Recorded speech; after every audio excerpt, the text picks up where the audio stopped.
Yeah, we're gonna go. Yeah, we're gonna. Whoops. Is it working? Yeah. Okay.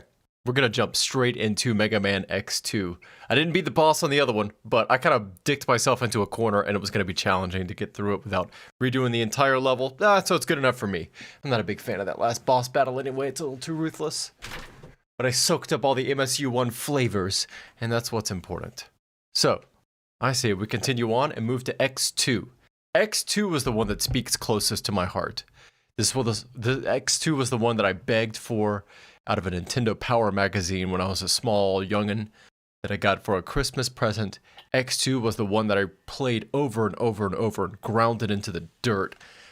Even when X3 came out, I still preferred X2. Even though I would argue X3 is a better game overall, X2 was where my heart is. And after X3, I kind of fell out of it. Didn't really find Mega Man as compelling anymore. The flavor kind of got a little stale, marinated though it was. Just kind of ran out of steam there on the Super Nintendo. I know that a bunch of Mega Man X games later came out for the PlayStation, but I actually have no experience with those. Only the ones on the Super Nintendo.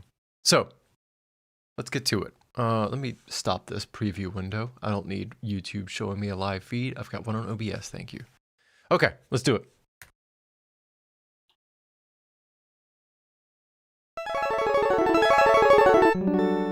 Ah.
That Super FX pseudo 3D. I don't remember if this had an FX chip or not. It looked like it though. That was some very Super FX-y three-dimensional rendering there.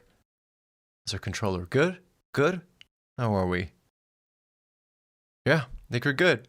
Interesting that they still have passwords separated into two different words by the time X2 came out. Oh, you don't need to replay that. No, we're good. Let's go.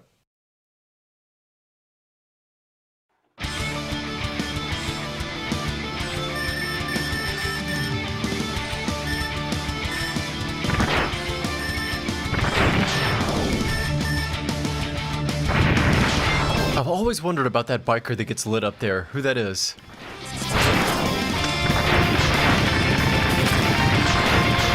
X2, they start you with the dash rather than having to pick it up as an upgrade. Excellent decision. That kind of mobility, I think they understood, was basically table stakes for the kind of game they were going for.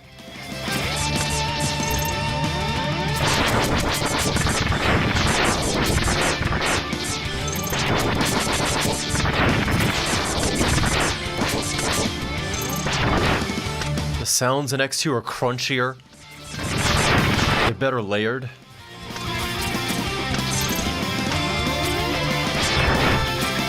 A lot more environmental storytelling. You can see the robots being built here as we go by.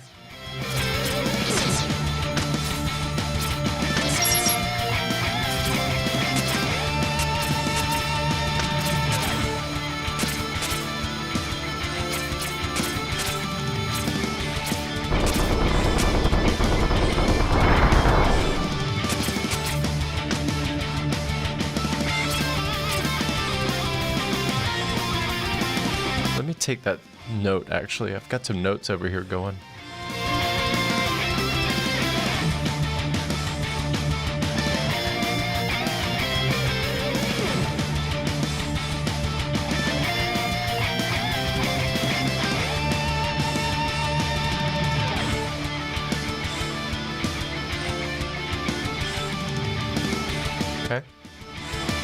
Gotta have good notes. Notes are what separates us from the animals. Without notes, we'd be just the jungle dwellers. We live in thatch huts with mud and no steel or computers. Without notes, there are no computers.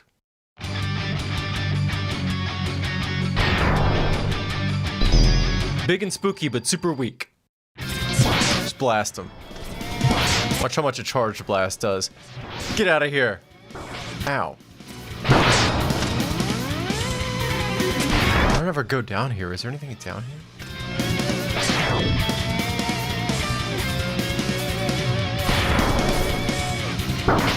Oof. Oof.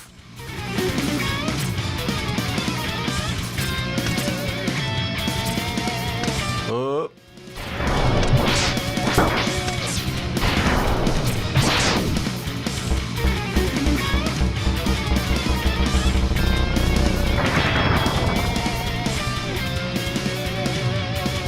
They really liked giving kids seizures back in the 90s.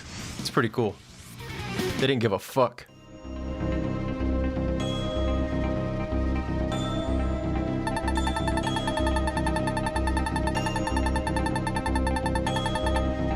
This is their leader. His name? Mega Man X.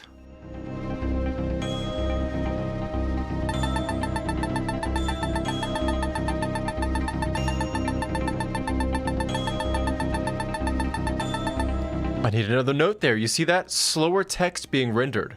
He's a slower, more careful speaker. I think these are the X-Hunters?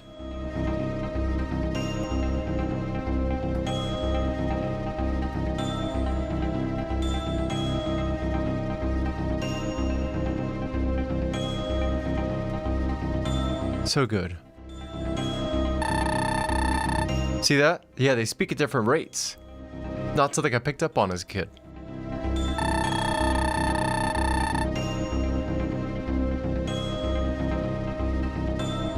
He is powerful, but he's blind to what is happening around him.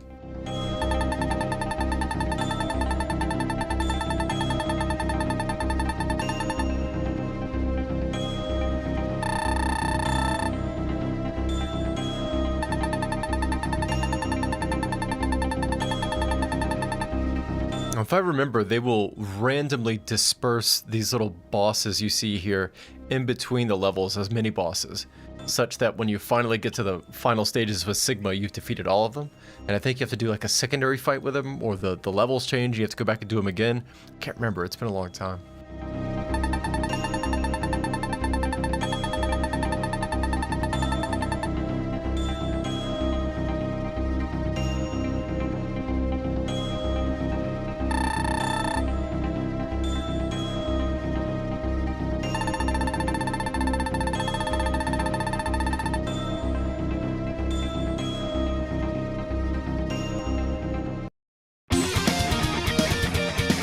Oh yeah, dude.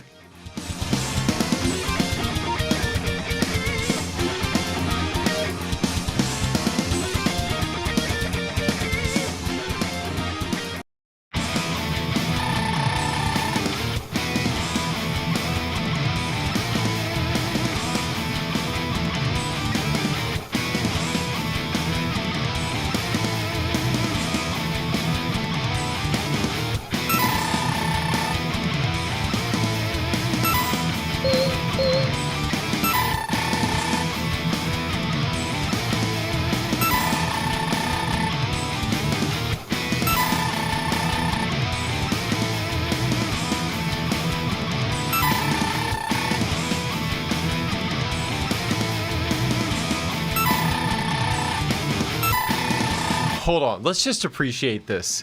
Fucking dinosaur tank? This is such a 90s kids game, it's amazing. Let's just add a tank and a dinosaur together and make the boss of it an alligator.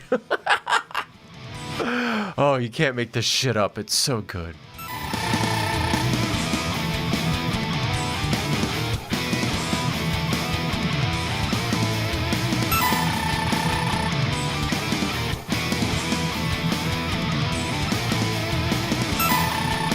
Alright. Once again, I do not remember the bosses and their weaknesses. We'll figure it out as we go. Tell you what, though. I'll show you proof that I played this game as a kid. Watch this.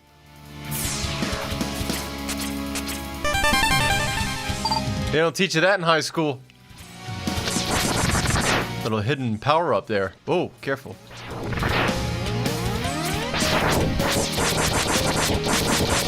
These are weather controlling spheres. Well, I thought they were. See this? The texture and sprite, well, I guess not textures, but the sprite work is better. Richer.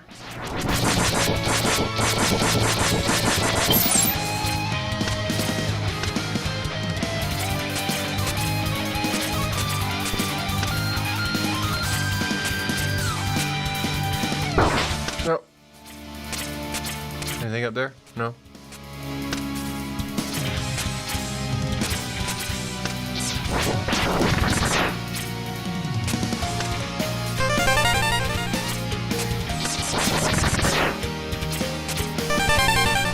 Oh, don't mind if I do.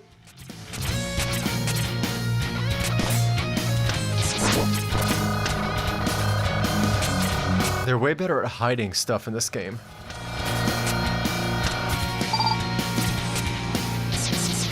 No mini boss? Okay.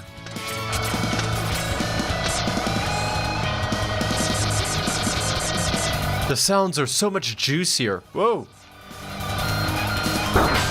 Don't know why you don't have collision with this thing, but it's a very strange. Oh! Strange design decision. Coming back at these as an adult, you really do get an appreciation for their design constraints and choices that they made developing and deploying this game for the Super Nintendo. They did an incredibly good job.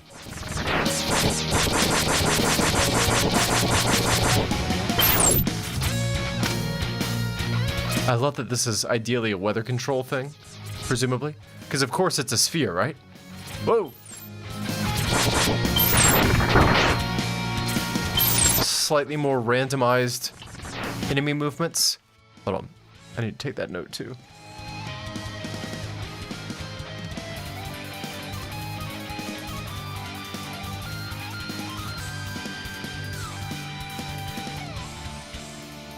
Okay.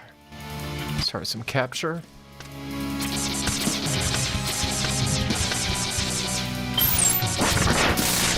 Jesus.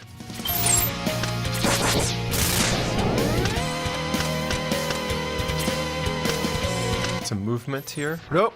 Shit. See what I mean about unpredictable? I guess technically they're not more or less unpredictable, but they're more varied. Ah! You have a lot more to consider. Basically, when I play these games now, I don't even worry about the life system. I just take rough save states around checkpoint areas and just do it that way. It's faster, it's less cumbersome. Bah!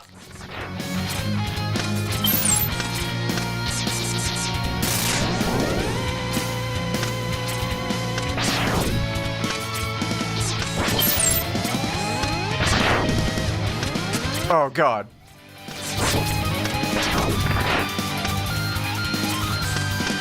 No way, hold on.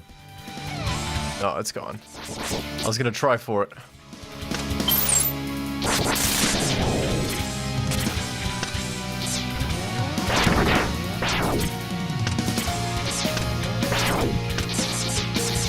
Really short levels. Nice and punchy.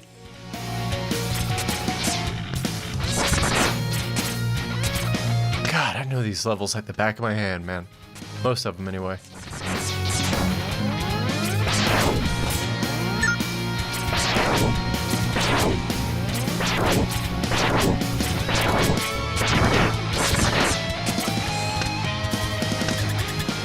Alright, let's make our way through boss number 1. Like I said, don't be surprised if I use some save states. I'm here for the music.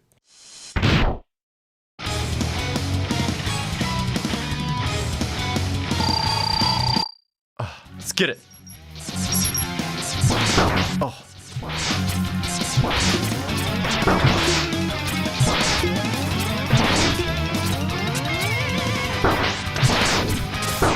Oh my god.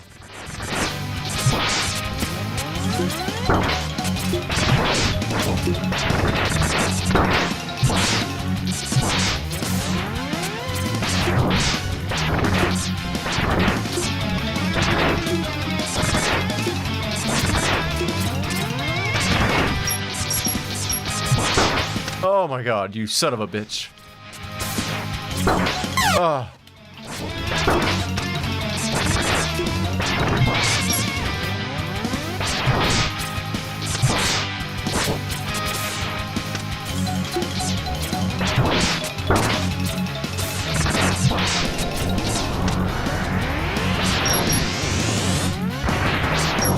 Oh, he's pissed.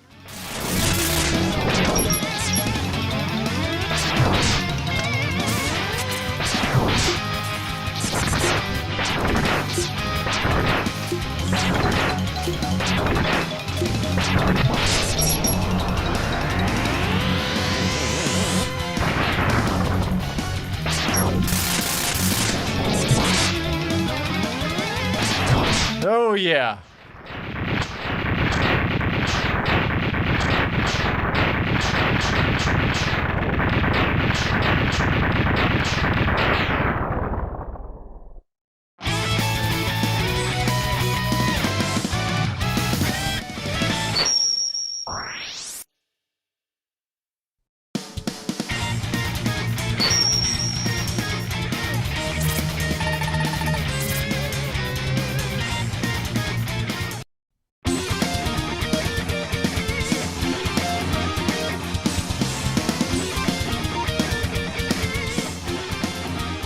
Wow, it really is something else hearing this with CD quality audio. I'm kind of surprised that nobody has physically developed a real-world Super Nintendo CD audio interface. Now I'm curious, does such a thing exist? Because I know they were prototyped by Sony and Nintendo back in the day. Let me see.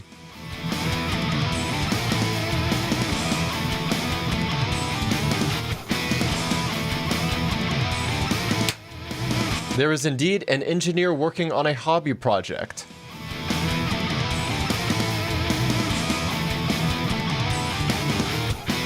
Not out yet, but they're trying. Fuck, that's cool. Okay.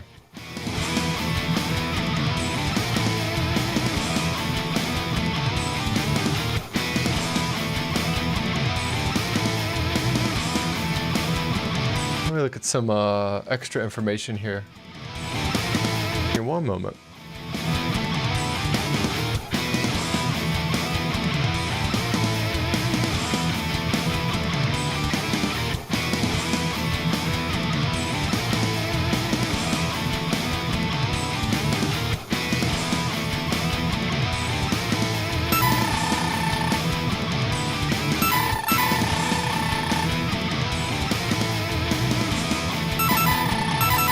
I know the armor parts, there's two of them here.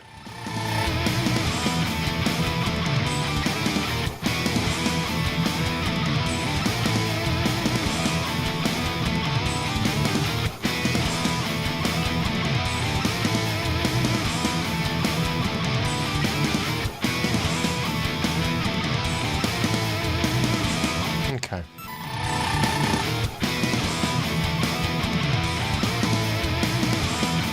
See.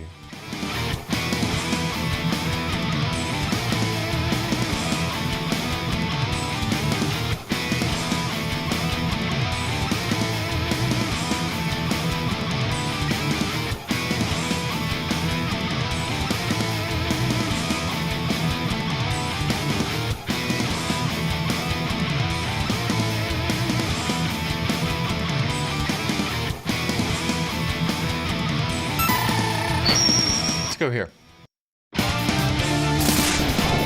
Wheel Gator.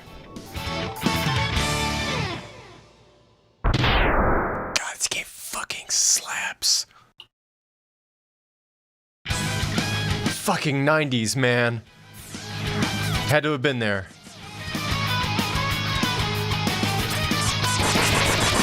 Whoop.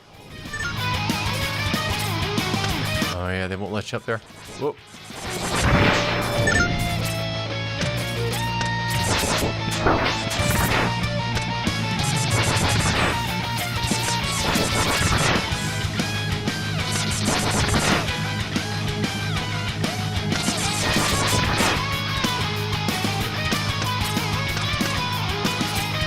Okay, yeah, and I think I need the dash to get up there. So I need to get the dash in the ostrich stage, if I remember correctly.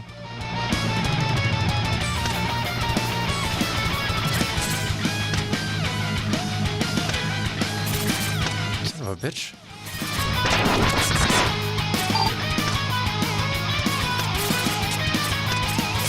Whoa.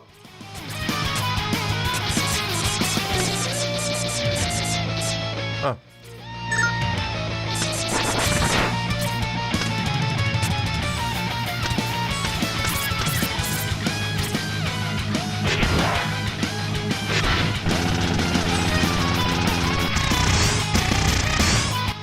Let me take a note here.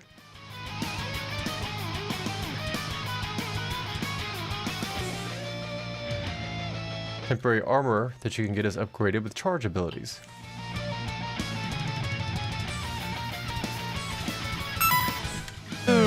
Whoa. Don't exit. Look at this. See the environmental storytelling? The wheel gator is locked and loaded with a whole bunch of armor. Looks like they're trying to take over the city. I had to guess. Bitch.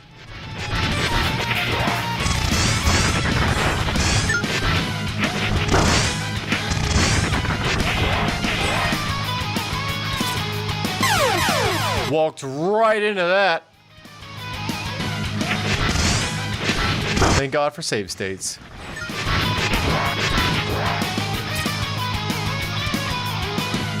Whoops. Wrong button.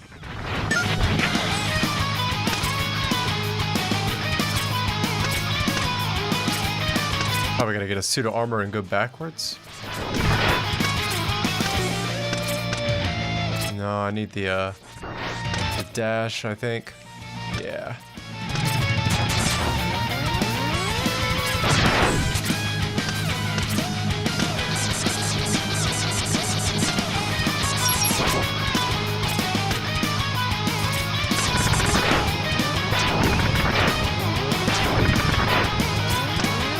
Anything down there? Nope. Oh.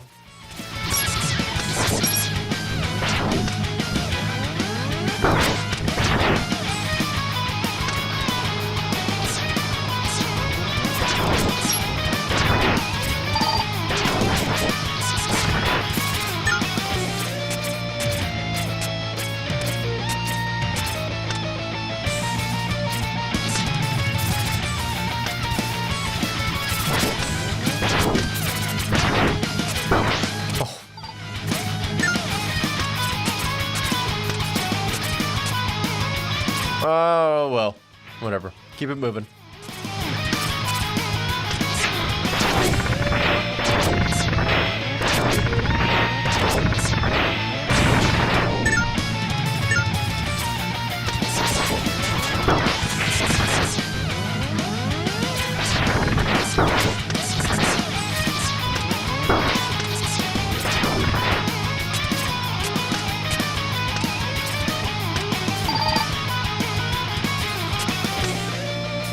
No mini bosses yet?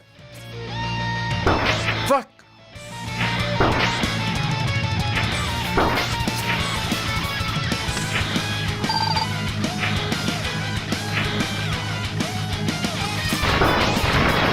Wait a minute.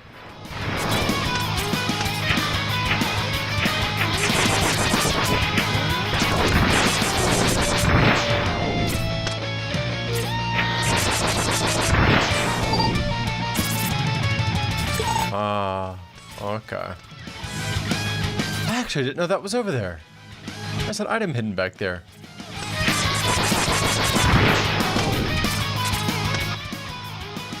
Filled up my tank.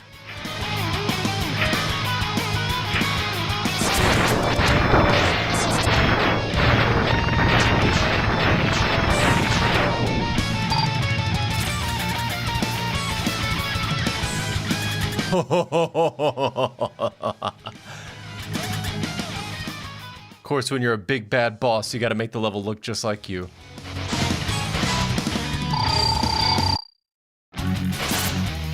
Slick. Whoa.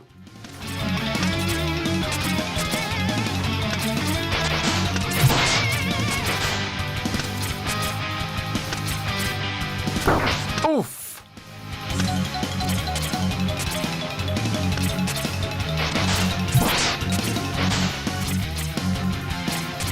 Come on, my guy.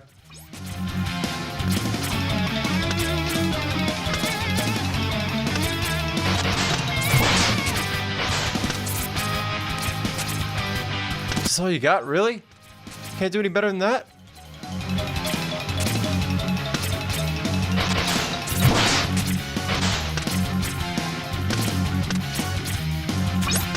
Ow.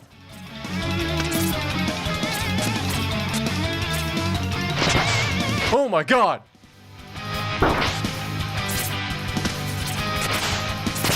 Oh my god! I guess you can't do better than that, huh?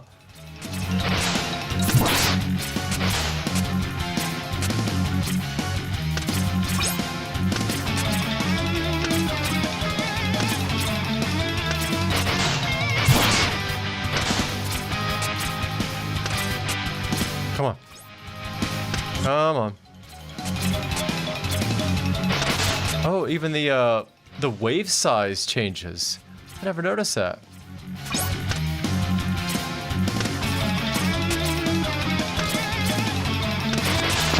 Oh, come now. Bless your heart. Back up. Slick.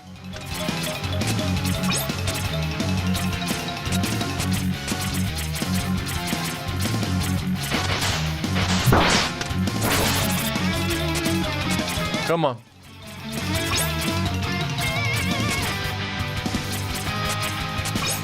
Oh.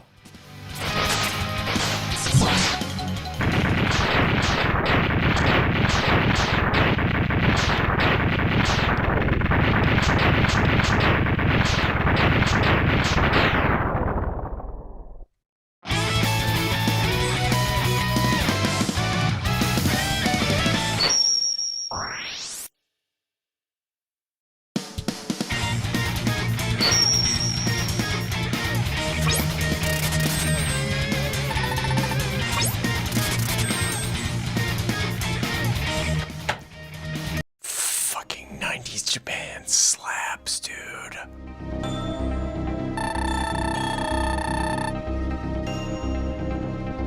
I see now why my screenshot dialog box is in the way of the text. One moment.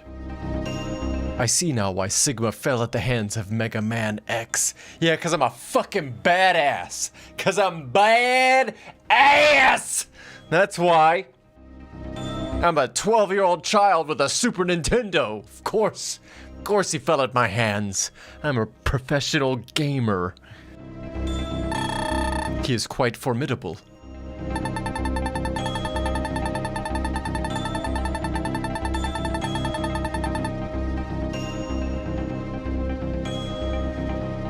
I am not sure our Mavericks can hold him long enough. We may have to intervene. There we go. So now we get some extra juice. Dr. Kane? Yeah, boy! Oh, I need more notes.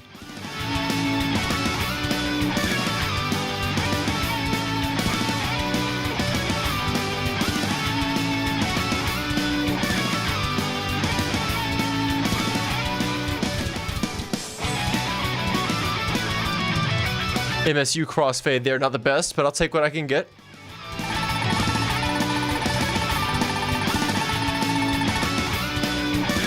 I'm actually feeling pretty good about the video I'm gonna make about these games. I've had some nice healthy notes here.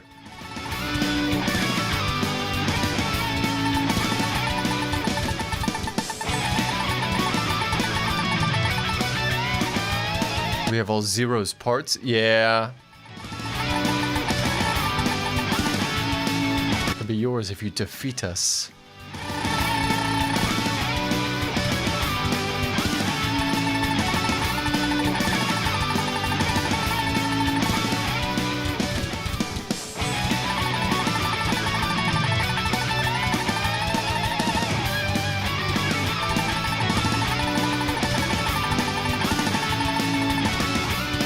Dr. Kane, I've got to get Zero's parts back at any cost. So if I remember correctly, defeating these mini-bosses, the X-Hunters here, is not a requirement, but if you do, you can either use or play as Zero near the end of the game. I might be misremembering, but we'll see.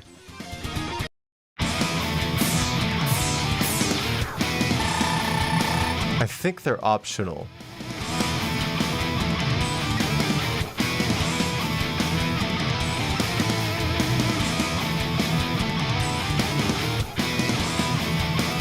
Yeah, they're optional. That's right.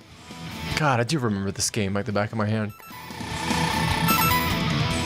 Okay, so now I want to go here, because here, got a fucking motorcycle. You can get your dash boots, which we can take back here and use to get an extra heart tank and a secondary upgrade. Let's go ahead and go here.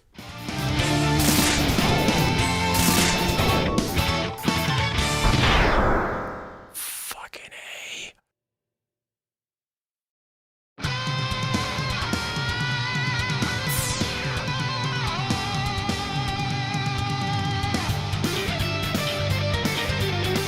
That music, oh, the patch is so good. It changes the game. Do I now have a motorcycle? I guess not. Not yet. Oh.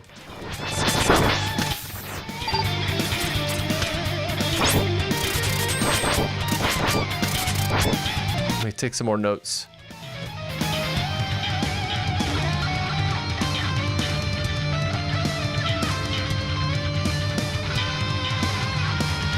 Nice.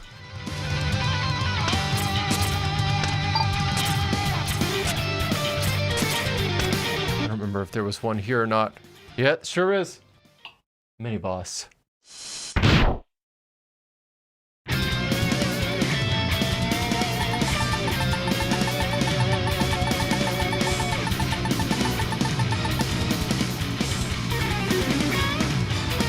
Next, I shall crush you like a tin can. Yeah, you're fucked, buddy. I have save states. Good luck.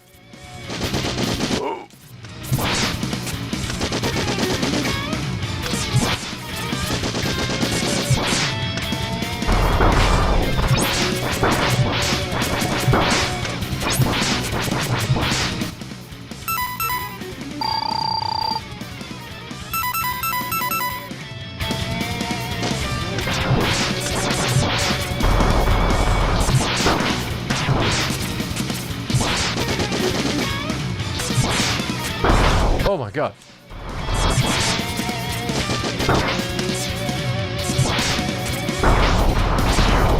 I'm fucked.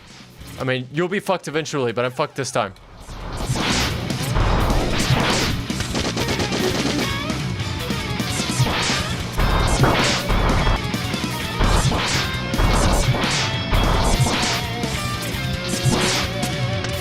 Oh. Oh.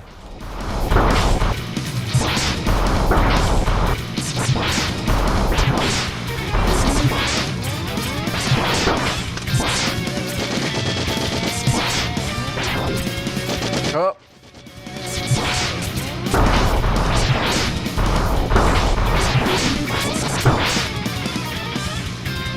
Oh my god, really? I lucked out so bad! It cannot be! Now the unification is in jeopardy!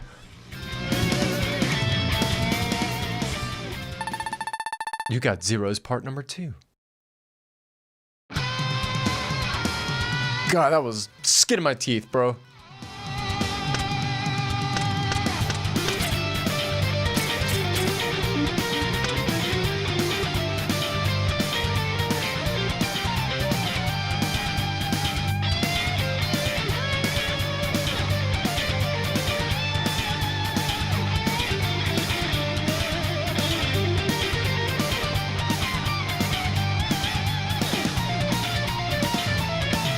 Notes. Okay. Nope, nope, nope. Oh god. Nope. I need it real bad. I need health. Come on. Help your boy out. Help your boy out. Give me some help.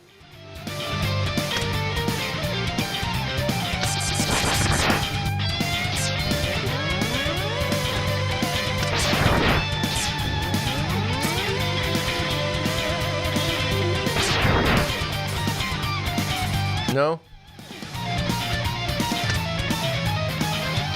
Not a one. Not a single health drop. Okay. Alright. That's fine. Here we go.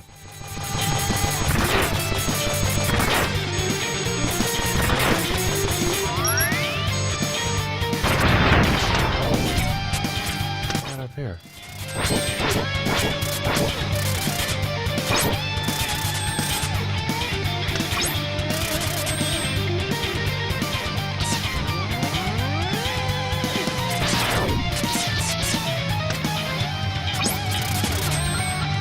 I do not remember what's supposed to be in there.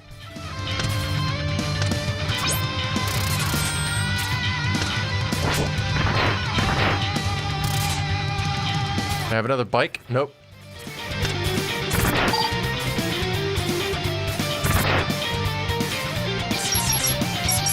Look at that. Look at that mode 7.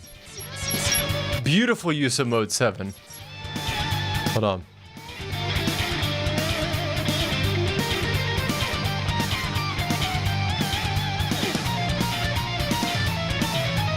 More notes. Oh, that's not good. Oh my fucking god! I deserved that. I got greedy. That was my fault.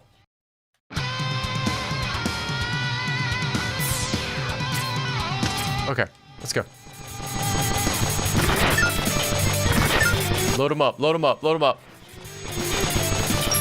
Oh, feel that SNES lag. Oh, oh.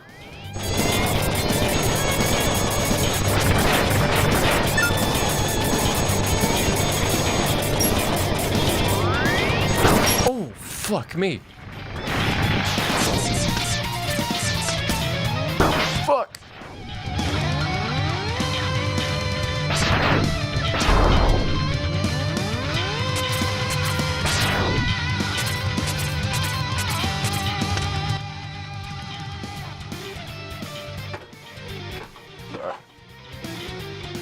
Do a little adjusting.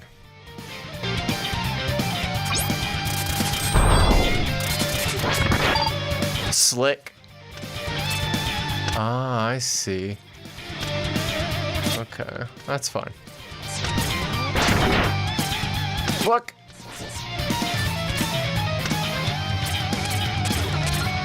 I swore the dash boots were up here somewhere. Fuck.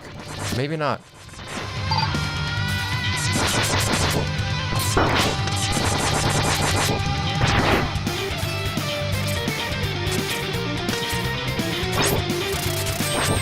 Aha! The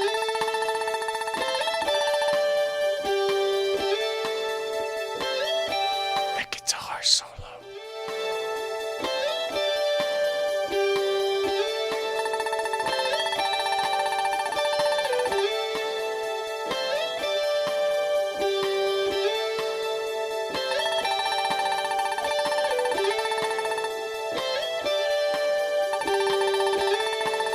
Use it wisely, Mega Man X. No, I'm gonna use it dumbly. I will use it most dumbly. Most goofily. You gave me the goofy boots. You fucked up. Look at that. That's so fucking 90s. God, that's cool as shit. That's old school anime right there. I can taste the Gundam. See that?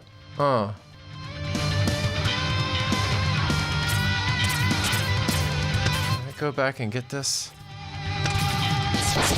No, you son of a bitch. Alright. I think in Mega Man X3 you get a double dash.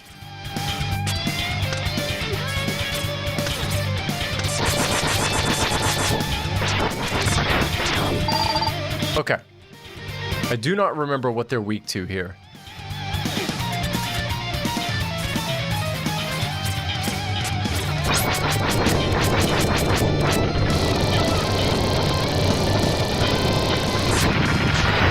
Fuck yeah.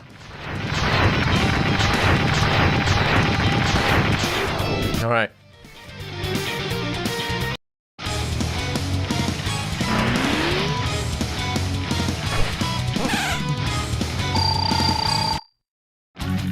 Don't fail me now, save state. Wait.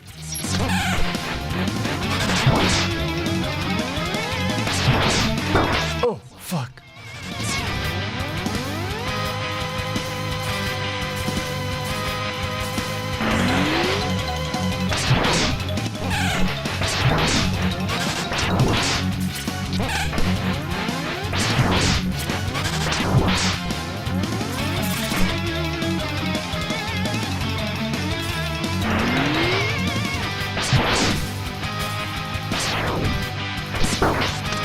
Oh, nope. Not doing that. Let's see, can I slick it? Can I slick it? Yep. Slick.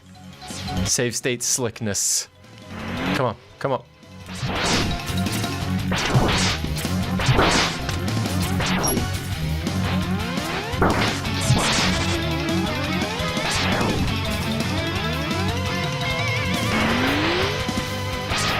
Oh, fuck that up. Oh! It's alright, run it back.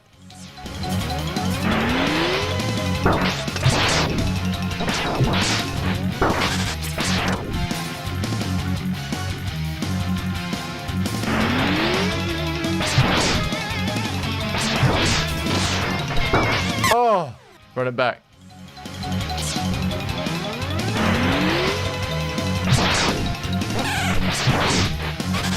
There we go. Oh.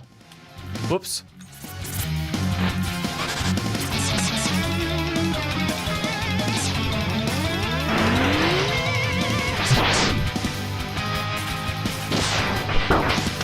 Every time.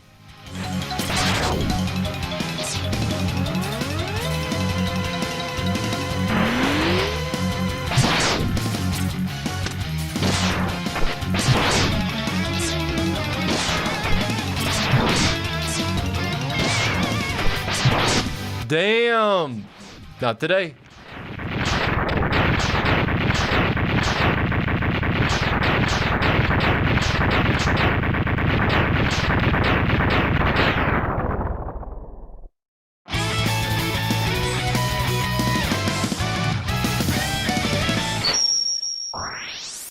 Mm-hmm.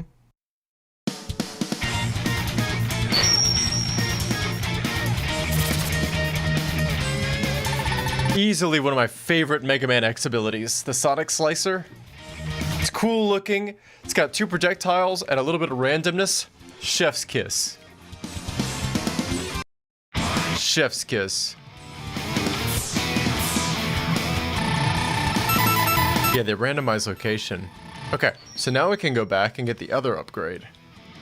Layered progress, you love it. We're gonna move fast too.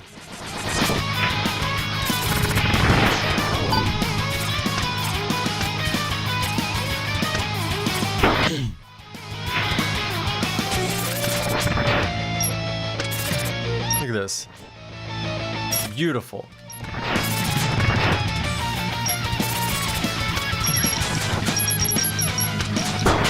Oh.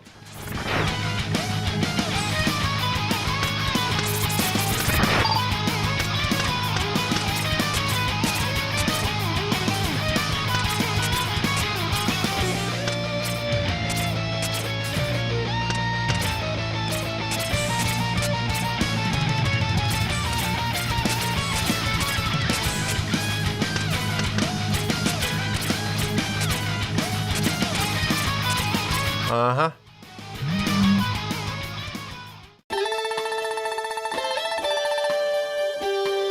You know, Dr. Light, it never occurred to me to ask why you hid one of my parts capsules in my arch nemesis's rolling tank. That's either incredible foresight on your part or something far more sinister. You know what? Let's table that. I'm not feeling the synergy with that line of interrogation.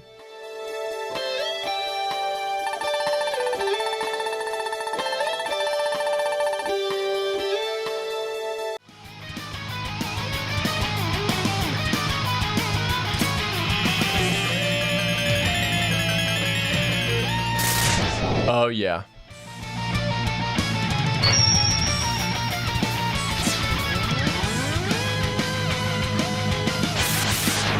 Oh, I'm dropping a lot of frames. Let me check this. There we go.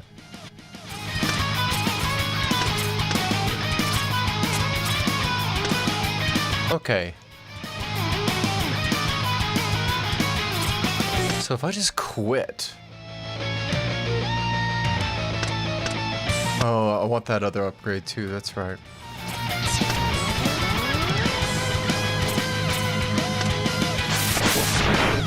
God.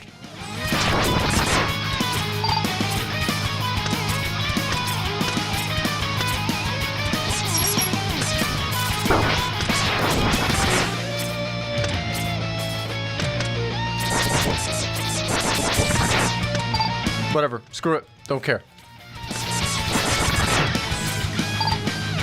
Ride.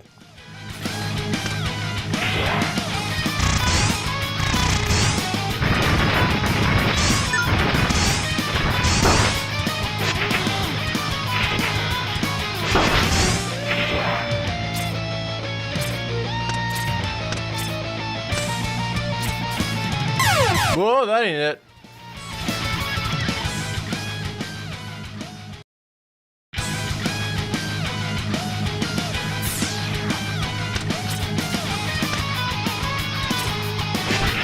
Oh.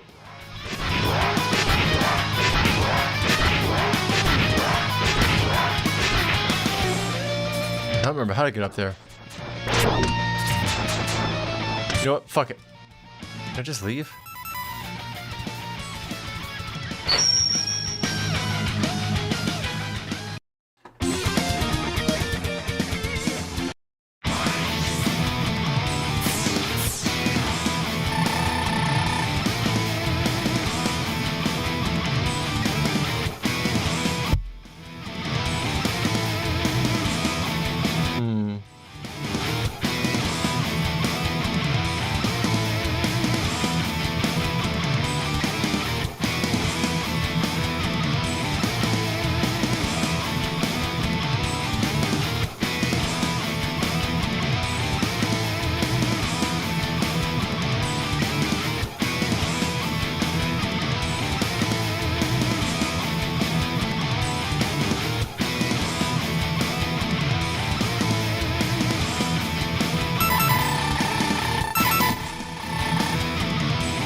The Energen Crystal.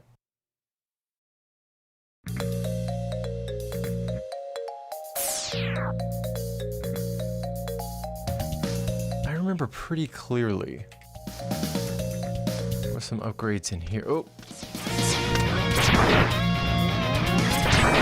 Man. Kids that like the same kind of shit that I did as Nintendo kids thought the X-Buster, the arm cannon, was the coolest fucking shit ever. I don't remember how. I think you gotta take a robot back there. Yeah. This shit is tricky. You gotta really... Let's see.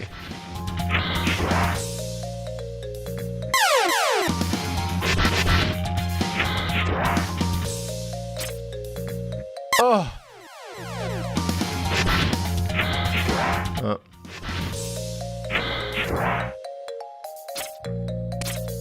Oh, so close. Nope.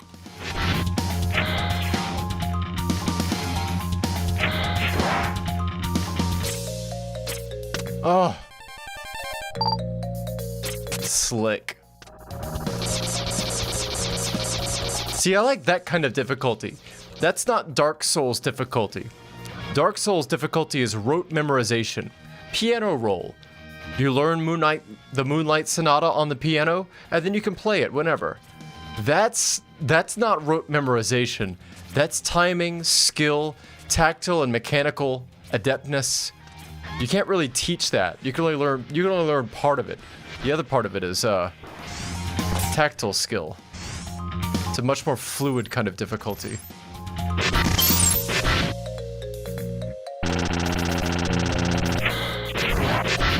Really? Not gonna let me? Okay.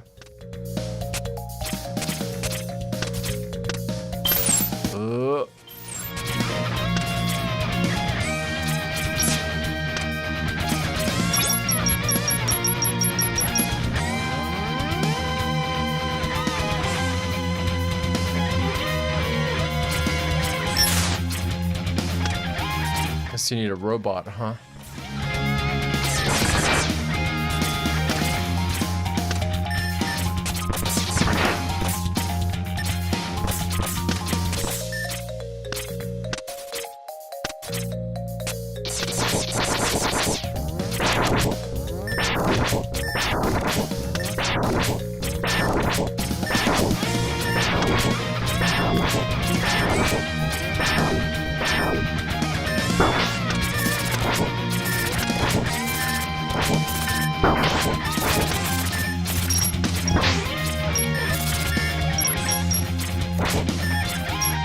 Oh, the slowdown, I love it.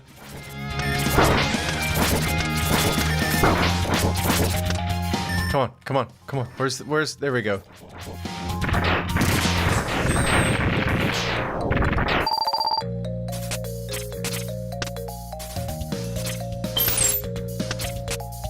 Oh my goodness.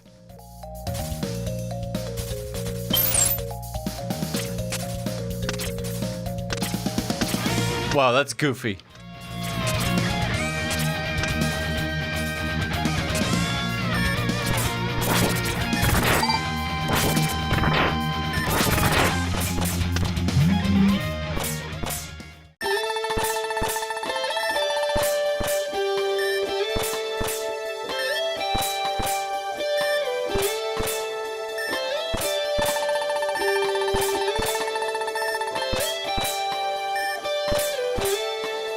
Radar optics?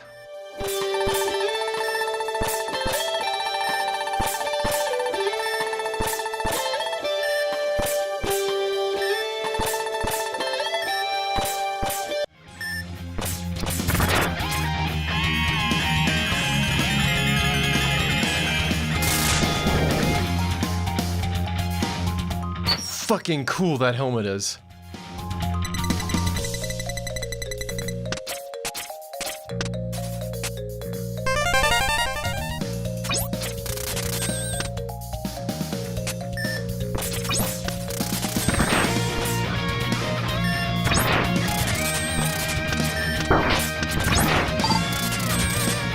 I remember this helmet doesn't actually use any energy, but it has an energy bar, which is odd.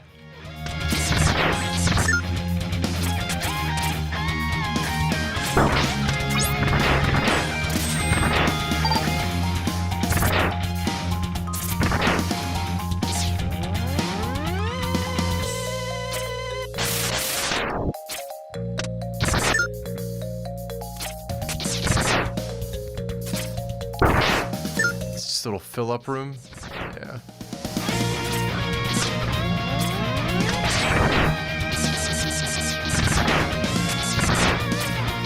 Ah, Barry, good to see you.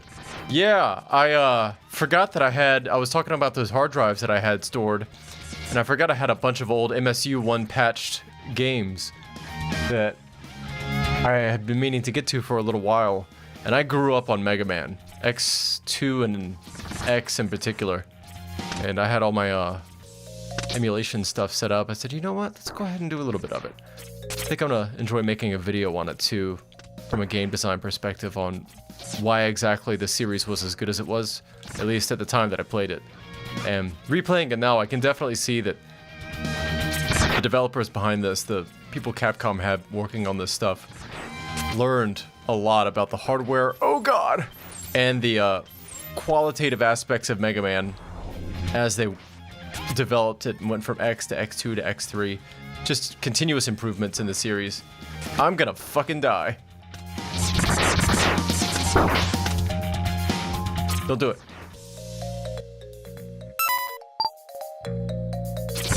It's a really good action platformer. I didn't expect it to be as good as it was going back to it, but now that I'm playing it again, it really is a great piece of work. Ah, fuck me. None of y'all have health? Nobody? Come on, man. What are we doing here?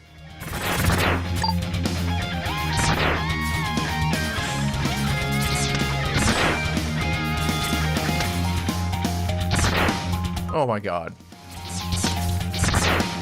Don't make me save state cheese my way through this because you won't give me health. I'll do it. Okay.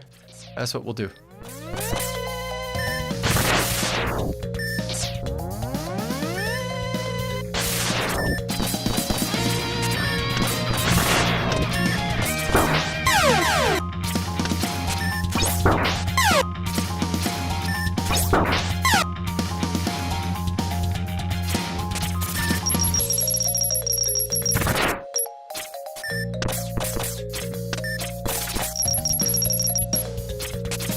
There's no way. Come on. Wow, this is like a soft lock. There are some aspects I've realized I really don't like about Mega Man. Part of it is this, where they do this Dark Souls shit to you on the vertical movement sections, where they just throw crap at you and you can't get past it without taking a little bit of damage. A little unfair, but if that's the worst that you have to worry about as far as the game design goes, not too bad. I'm gonna cheese my way through this entire boss, though. It's gonna happen. Oh my god. Okay.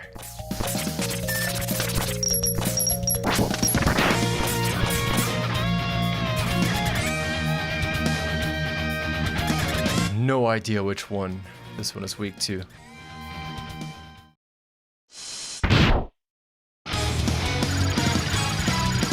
The mode 7. Look at that. See, better use of SNES technologies? So good. Okay, what you got? Not that.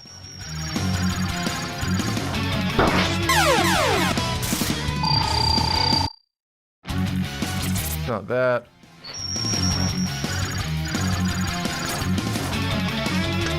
Is it that? Nope.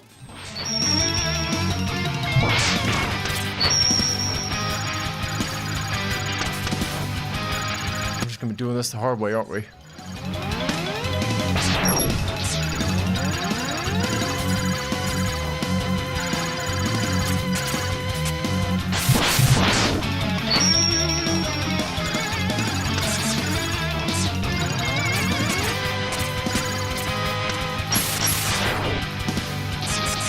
Oh.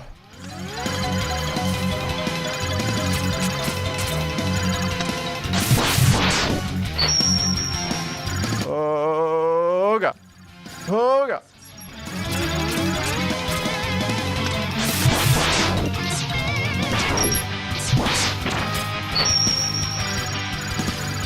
Come on. Oh, get the fuck out of here.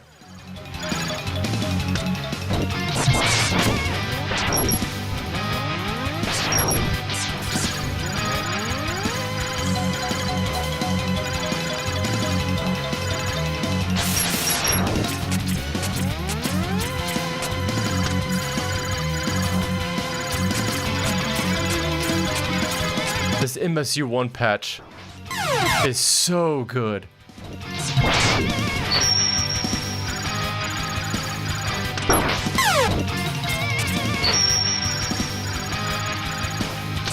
Oh. I deserve that. Oh god. Oh god.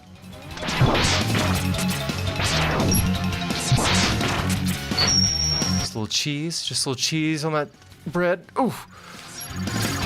Oof.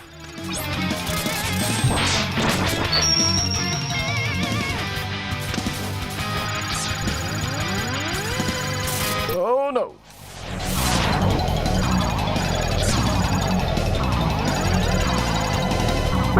Oh my god. Look at the creativity added to it. Oh, it's so good. Oh shit.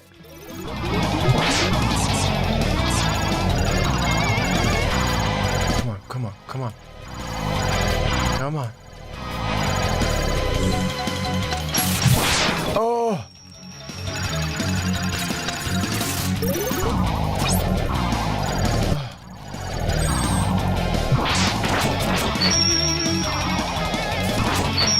Oh! Son! I have an SD card in case with almost every single game that could run on the Genesis, because I also had a portable that takes SD cards. That little guy was my pride and joy, weeks of work. And dude, I feel you. I did the same thing so long ago with games that I definitely 100% guaranteed legally purchased.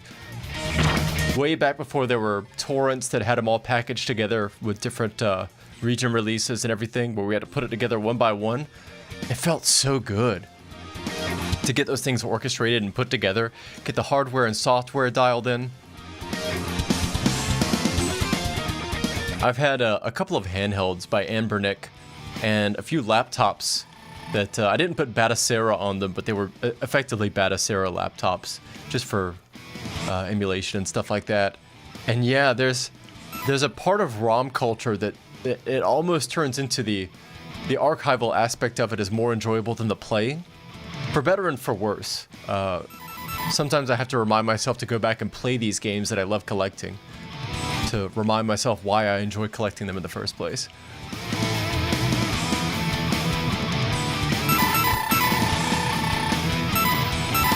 What do we got here?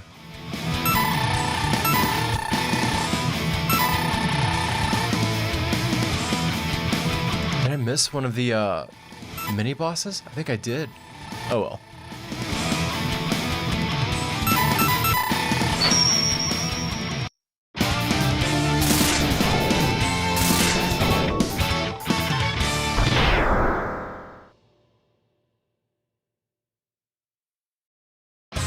Got ourselves a nice little CRT filter on it.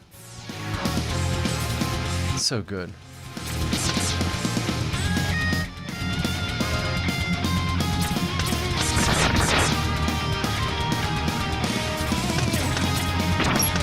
Oh.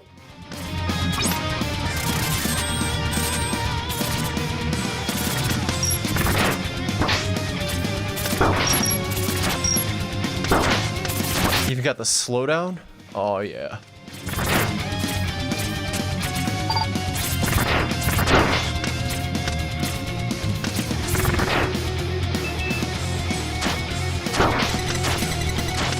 Well, I don't know how you want me to get up there.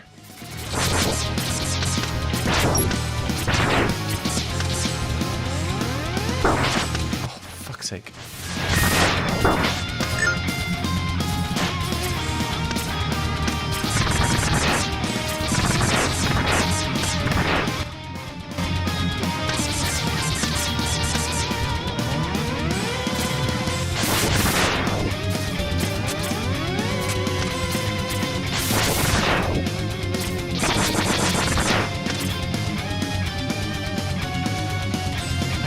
Soundtrack.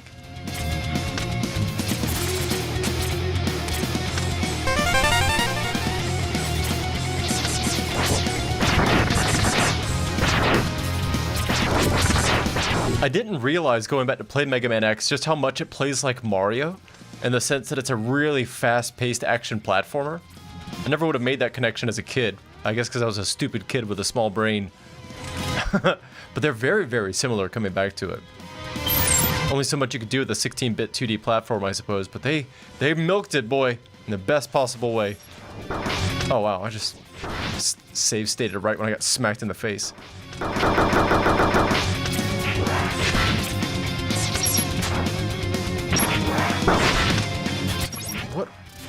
What are we doing here? What works?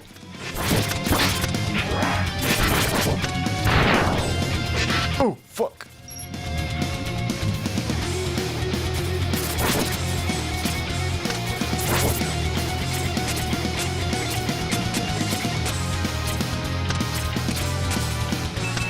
Oh no.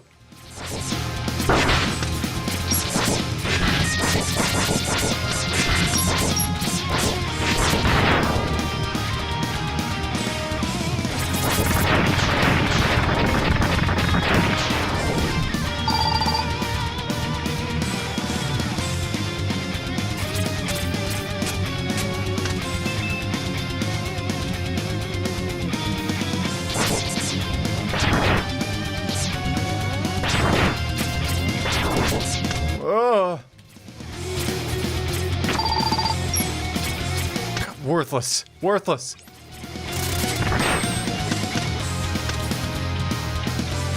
The color schemes are so good too. X's design isn't timeless by any means, but it is so archetypal of 90s extreme design ethos combined with a little bit of Gundam flavor. It's so good. Nope. Okay. Perfect for print magazines. Oh, Jesus.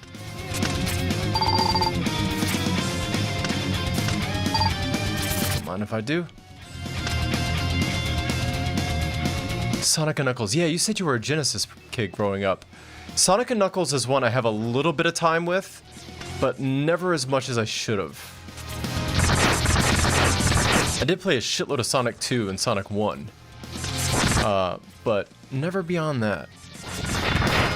I was told Sonic & Knuckles was really, really good though. In the same way that X2 and 3 are just strict improvements on the formula, that Sonic & Knuckles kind of did the same thing.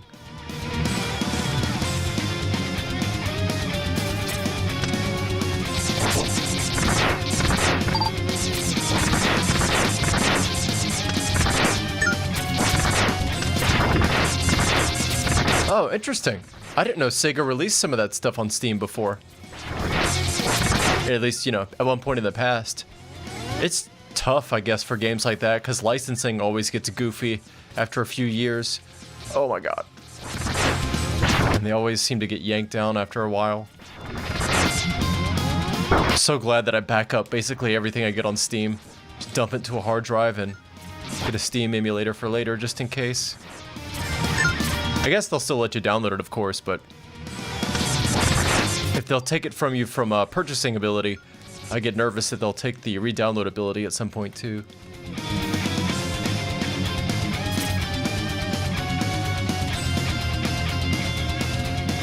I cannot get over how good this music is. Come on. Oh.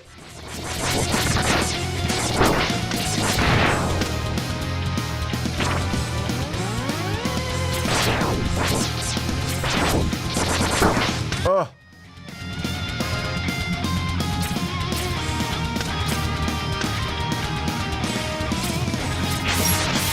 Oh my god. Oh. Some of the sales they end up running on Steam every once in a while are bonkers. They're so cheap. Oh, it's gone. Humble used to run really good sales too, but it seems like the days of the really, really good Humble bundle sales are a thing of the past. They still do them, but they don't have as much good stuff as they used to. That's been my experience anyway. I haven't looked in a little while.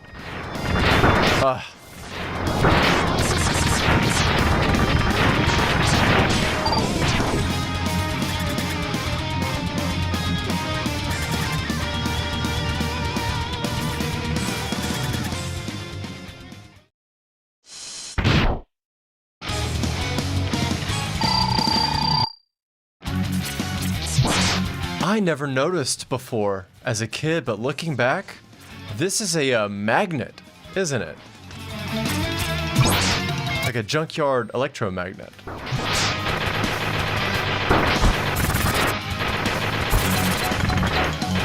Okay, what's this thing? Yeah. Okay.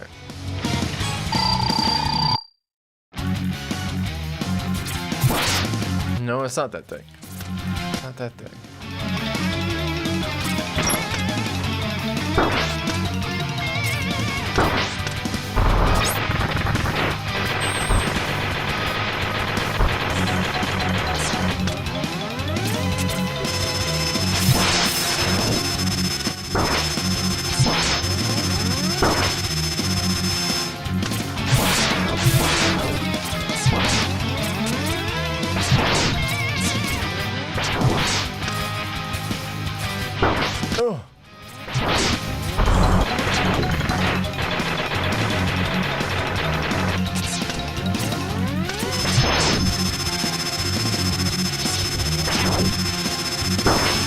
Oh, get the fuck out of here.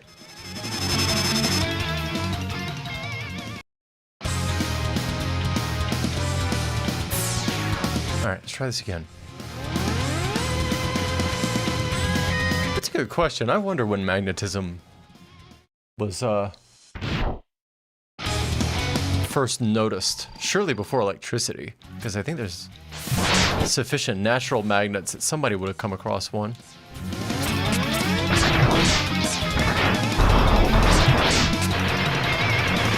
Oh yeah, we're cooking. We're cooking now.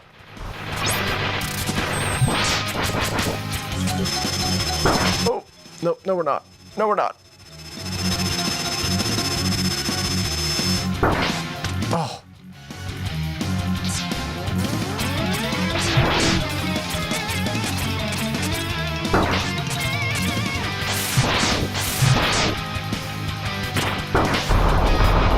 Nah, I want that. I want that health back. God, this guy, look at that. A whole area covered.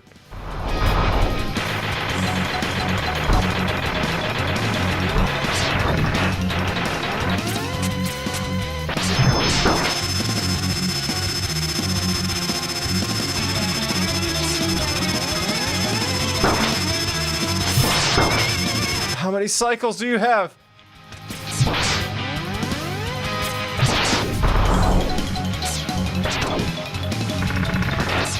Okay.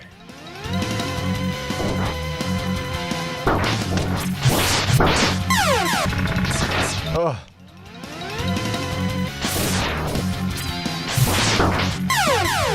That's cool.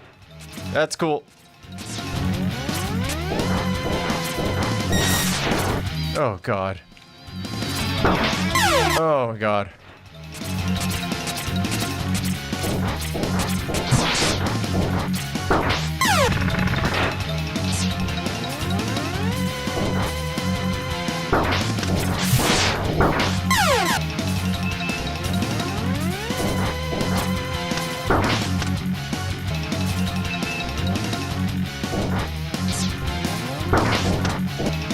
There's no way.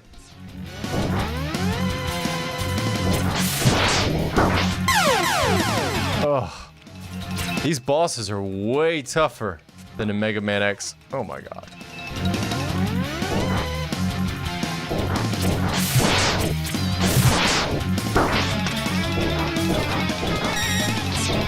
Come on.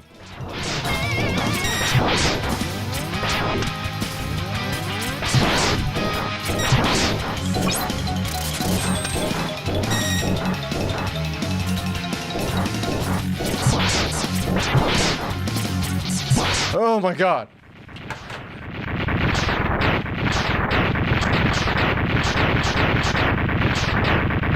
If I remember correctly, there was evidence of electricity experiments from way back in Mesopotamia.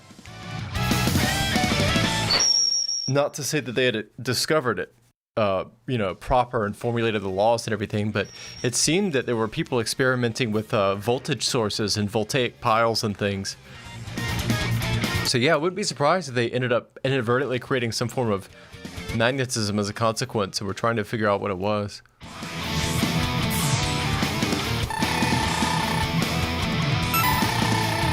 Oh boy.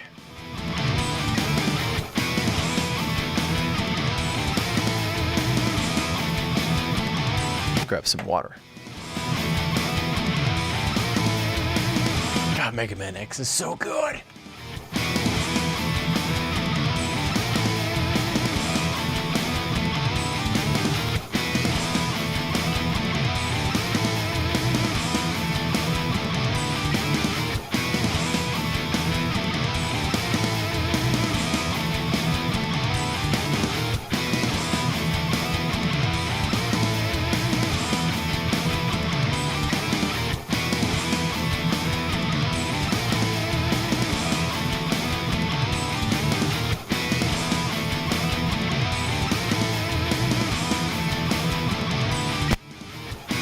I think one of the things that surprises me, or at least leaves me feeling some type of way, I don't exactly know how to describe those feelings, but something about emulation makes me feel, because it's probably got one of the biggest deltas between the love that people have for the mediums that they're doing it to and the support and recognition they get from the companies whose products they're doing it to, right? People do emulation and develop emulators and MSU-1 patches and do ROM hacking and all this stuff for the love of the game and the love of the process, while at the same time, not only, at least until recently, not being acknowledged by the companies that made the products, but often being assailed and forced to take stuff down, stop development, not stream stuff, in the case of Nintendo at least. It's weird. I mean, it's not weird, I understand why they do it, but it's just, I don't know. It's disappointing how that kind of culture evolved in tandem with so much resistance. It could have gone so much farther, so much earlier if they had gotten support. But through a consequence of convoluted copyright law, intellectual property rights, and all those kinds of things, you know, things had to develop the way that they did, I guess. Not that they didn't develop well, there's still lots of great stuff out there, but just interesting to think about. Let's go this way. It's a wonderful space. It seems like emulators are developing faster and faster too, which is pretty nuts. I mean, I guess it makes sense in the context of console hardware becoming more standardized and PC-like, so it's probably easier to get a proof of concept MVP emulator up and running and then building on top of that. It seemed once the PS2, PS3 era hit, it started to normalize. I've seen PS4 emulators out and about these days. PS2 and even PS3 seems workable.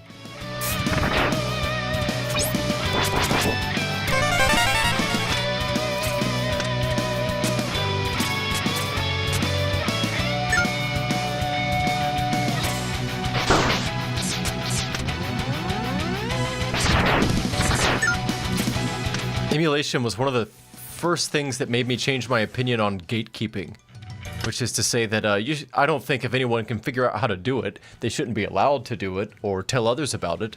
But I noticed that when the iPhone user, writ large, got access to iPhone emulation software, that's when Nintendo really started paying attention and tightening up Citra and Ryujinx and Yuzu and giving everyone problems. And I would never say that the people who brought it to their attention as iPhone users shouldn't be allowed to do it, of course, but it's telling. Once things get popular and everybody else jumps on board, it usually gets worse. From an OG's perspective, that is. But I think that's true of probably any hobby. Oh, shit.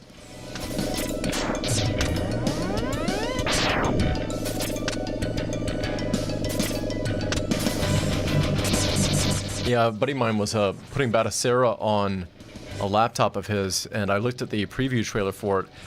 I knew they were working on PS4 emulators, but I didn't know they were basically playable at this point. It's pretty amazing. Oh my god!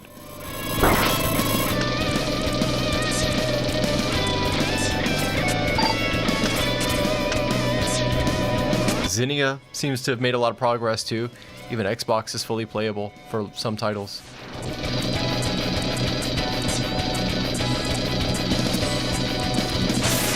For my personal taste, though, I found that around PS3 and PS4 is when a lot of software releases became standardized too. So a lot of the games you could get on those consoles, some of them at least, some of the more popular ones, you could get on PC as well. And that kind of disincentivized my exploration of emulation for those particular consoles. I always prefer to run... No, I take that back. I don't always prefer to run PC versions of software. For some reason, I'm a huge Final Fantasy II fan. It's one of my favorite Final Fantasies, and I started on Final Fantasy IV, so that's saying something. But for some reason, I much prefer the PS2 version of that game, an English patched copy of the Zodiac Age on PS2 specifically. Even though I can get it for the PC, there's something about it being on OG hardware with that low resolution and grainy menus and everything. I much prefer it.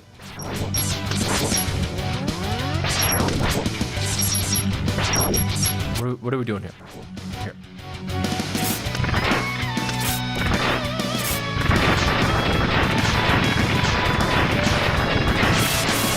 I need to do a replay of Final Fantasy 2. I actually have a few of the early stages that I streamed when I first started playing around with this YouTube channel.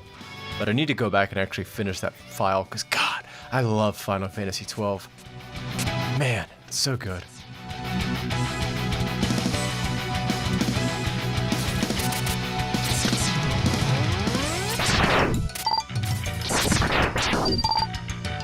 I actually like it more than 10. Yet another reason I can't show my face.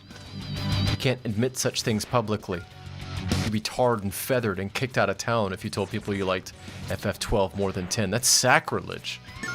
But it's true. It's better.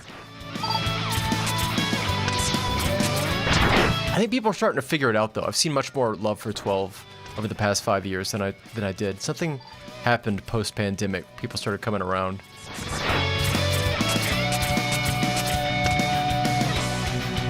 Oh.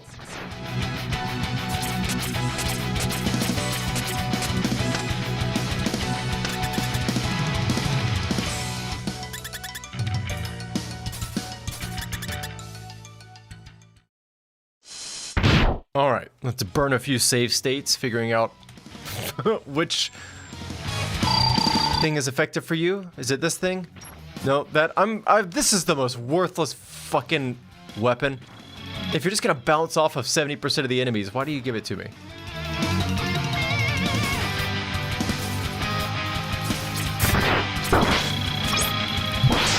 There we go. Of course, bubble crab. You pop the bubbles.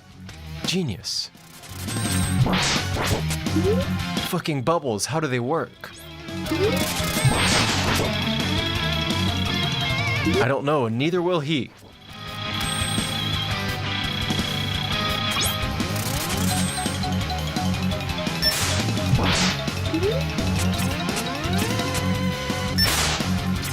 Oh, you son of a bitch.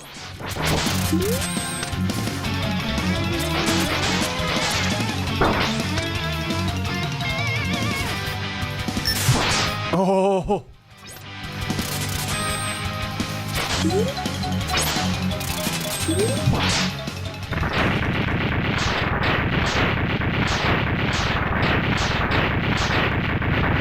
Good stuff.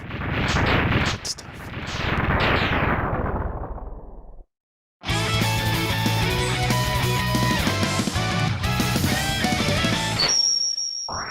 YouTube needs some more well-structured CRT filter 16-bit era capture, I've noticed. A lot of the older stuff I've looked through for X and X2 and other playthroughs of Super Nintendo games, they're not rendered really well. I don't know what services, what emulators or capture devices they're using. It just doesn't look good, I don't think. But to be fair, I guess CRT filter shaders have improved quite a bit over the past few years. I guess I missed all the 2 of the 3 mini bosses. Oh.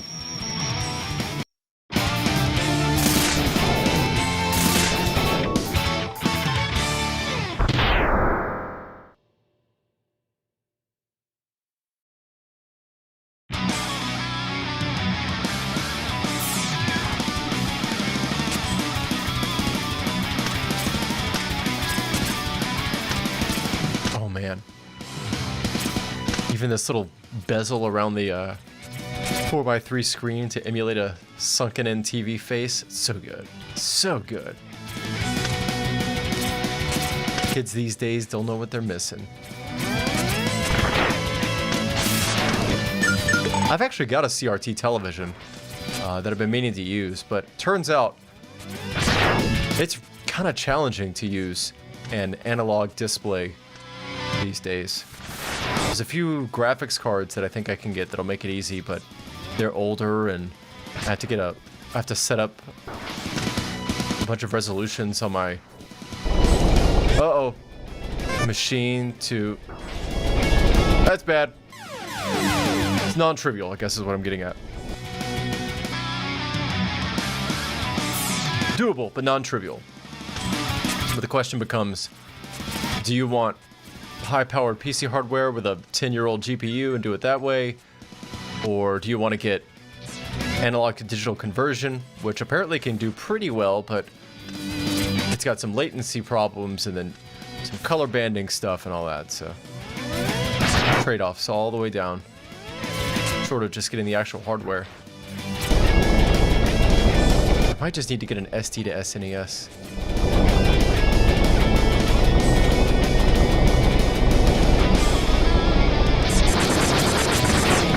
You son of a bitch! Oh god! Oh, still got it.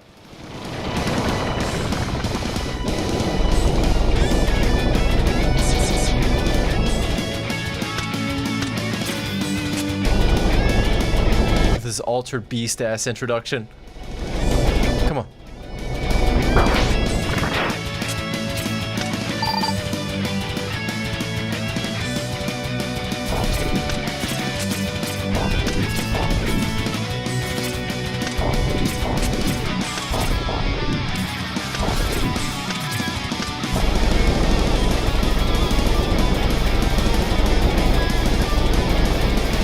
I missed it. That's fine. That's fine.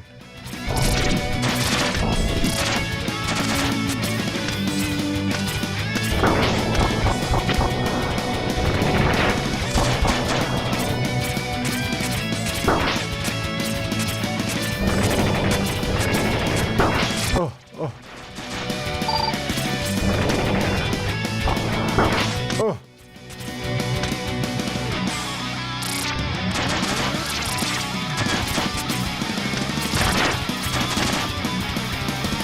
Where is the chest armor? I don't remember.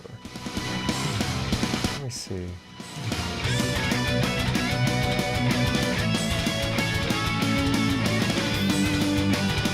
Morph Moth.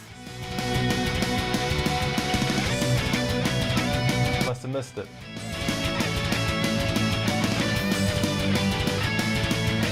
Where was it?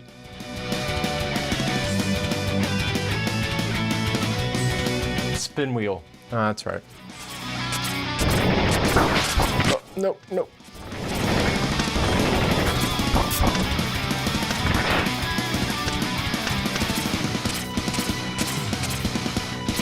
Anything?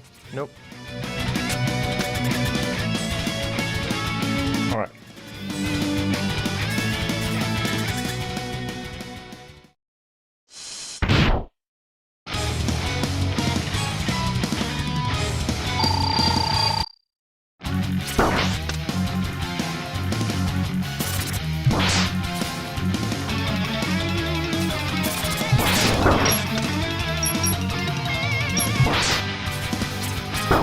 Oh my god.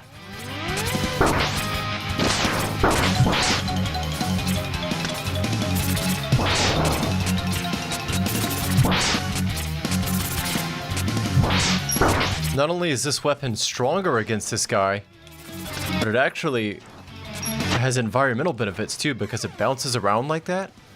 Little design considerations that I see in X2 that I didn't see in X.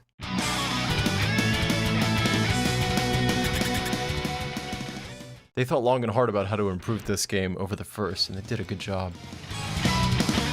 Actually, let me take a note there.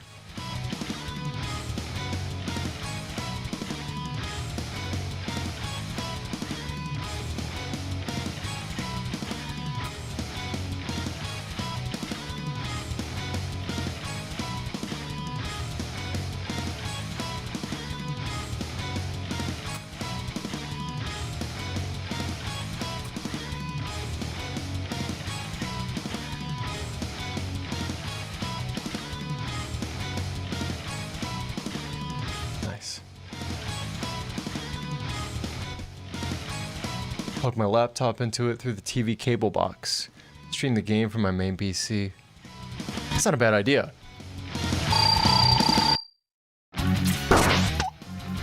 Wow, did I just walk right into that? I sure did.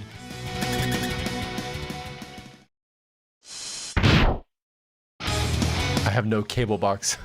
I haven't watched television in, God, I don't know how many years.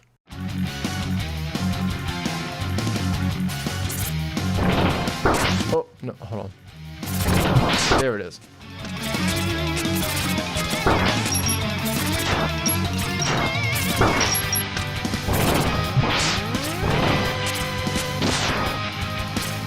Oh, come on.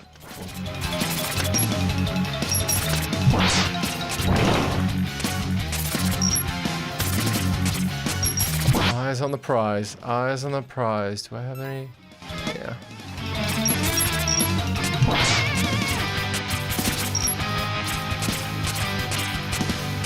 Oh, for fuck's sake.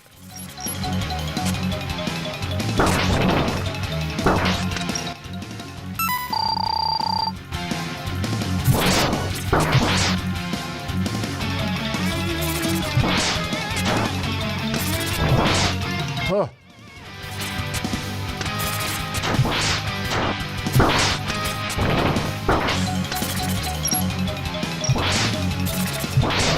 Oh. Oh. Okay. I guess cable boxes are really good for just analog to digital conversion back and forth. I suppose that's probably one of their main tasks, come to think of it.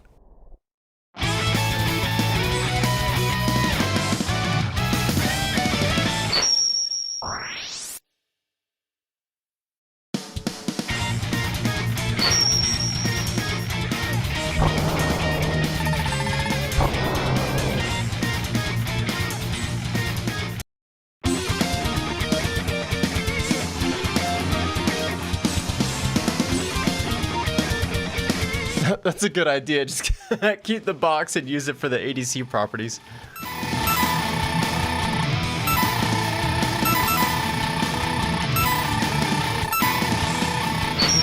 Go get this armor that I missed. Our recording still going? Yeah. Gotta make some capture.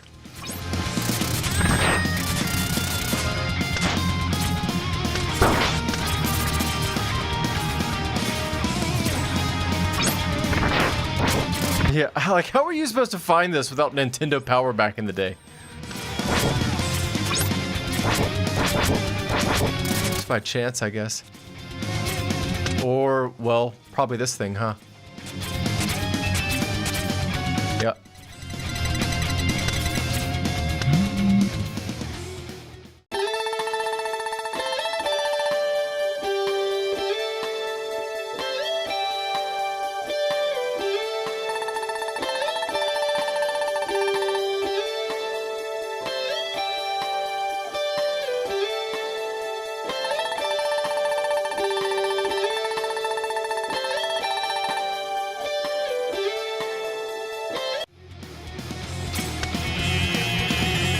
I've been thinking about getting a Mister, but I need to research more about them. I don't know if FPGAs are any more performant than they were the last I checked a few years ago. Because I know last time I looked, the classic Mister that you could buy or put together kind of topped out around N64 or Dreamcast. I forget what FPGA chip it used, like an Altera or something like that. I don't know if the technology has progressed at all. But even if it hadn't, it seemed like a Mister would be fantastic regardless for that generation of console and below. I need to see if you can get native analog out, though. I don't know if you can. I wouldn't be surprised if there were native analog outputs for Mister devices. You come that far to emulating the console, well, you know, replicating a console. Right there, you see that? I thought his face was a goofy face.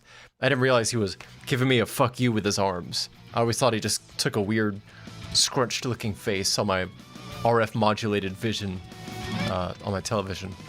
I didn't have composite, so my picture was garbage as a kid. Oh, careful.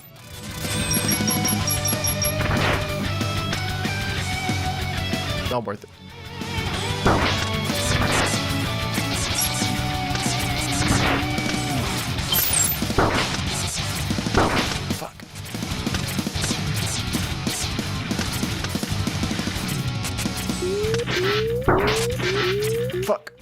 Fuck.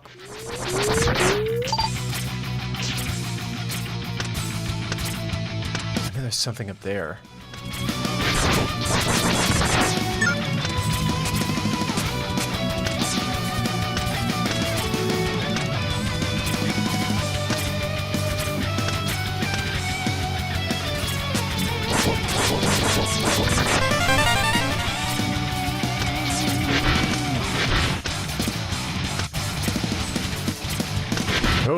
Whoa, Jesus Christ.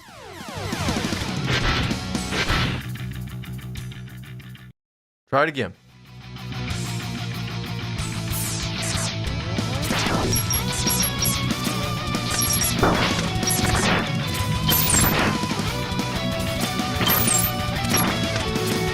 What a worthless...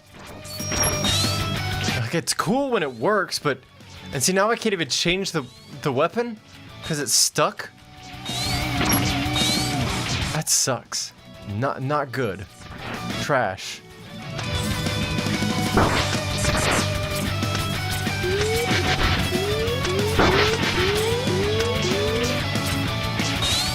I see.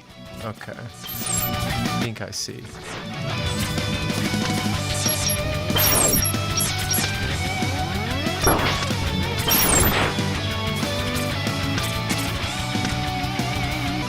Whoops.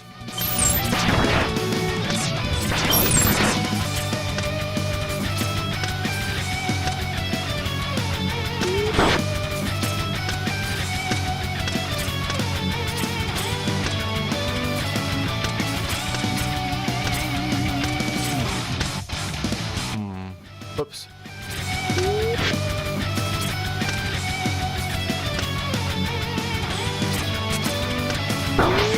Oh God.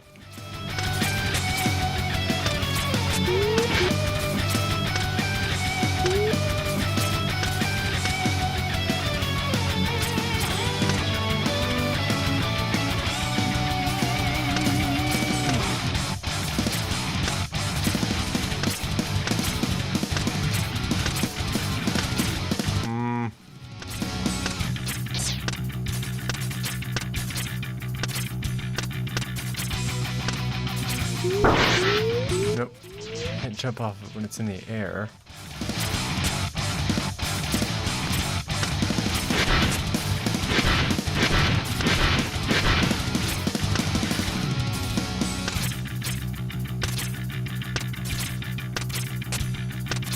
Huh?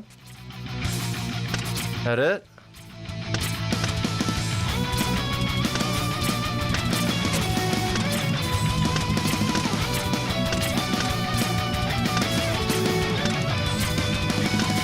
Come on.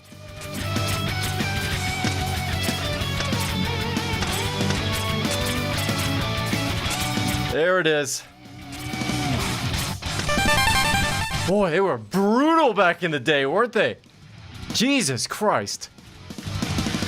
Okay.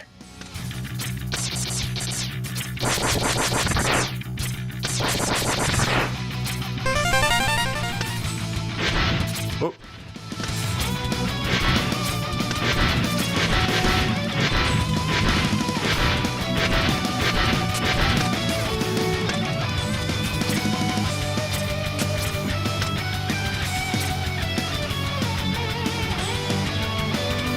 Oh my God.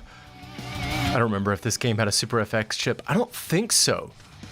I think this was just like native, which explains why it's got so few polygons and fills. I suspect this was native on the cartridge itself. Well, you know what I mean. Native without specialty add-on chips.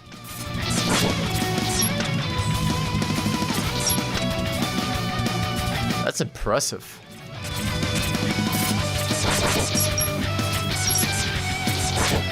And it's got collision detection where it only hits the hilt, too.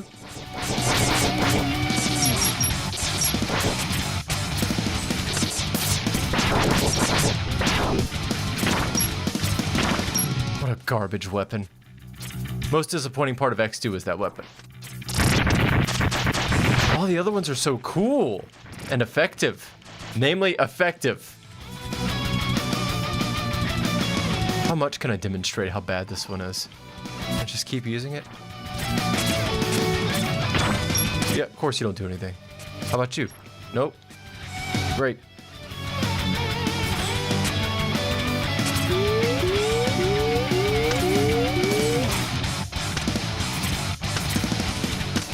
Remember, if you hurry, you can...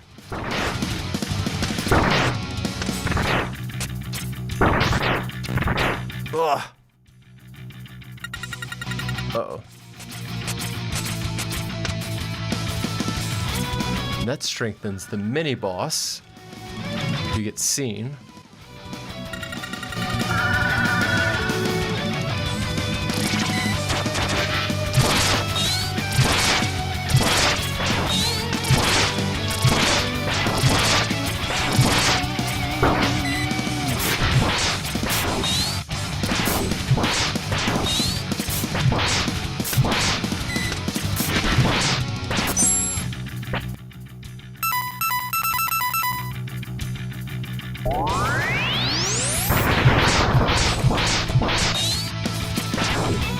Whoops. Jesus Christ.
Oh.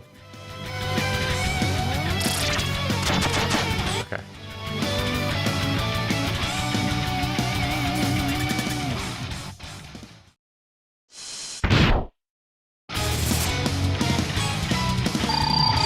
San Andreas and Vice City are such good games. I haven't played them in a while, but I've been thinking about it, actually. I don't know why. Nothing crossed my mind. Oh, cool. The one enemy this weapon works on. No? Maybe not?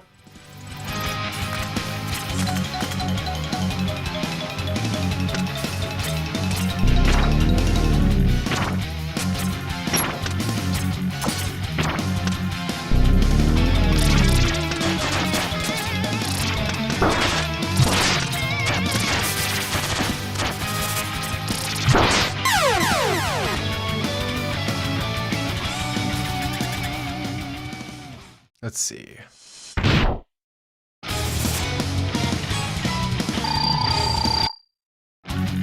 Yeah, he did drink a gravity potion, didn't he?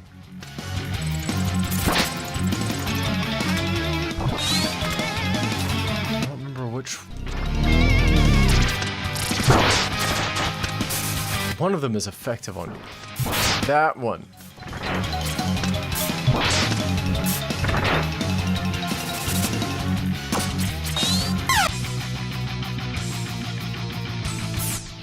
Back at it.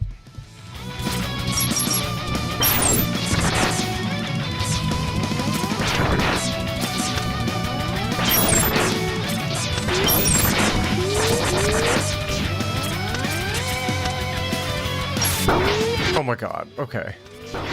You guys.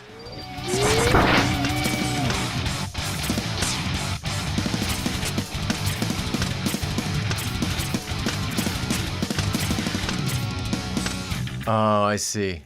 I see.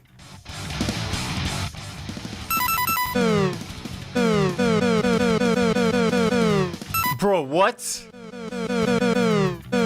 What do you mean I can't exit? Oh, let me I'll tell you how to exit. Let me show you how to do that.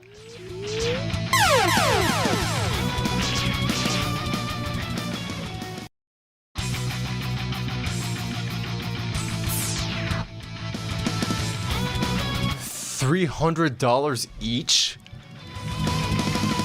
For that bundle, I guess? Good God. I didn't know key trading websites were still a thing. I guess I assumed those kind of fell out of favor once Steam got pretty big. But maybe not. I guess you can gift stuff back and forth on Steam, and you can also put keys in Steam, if I remember.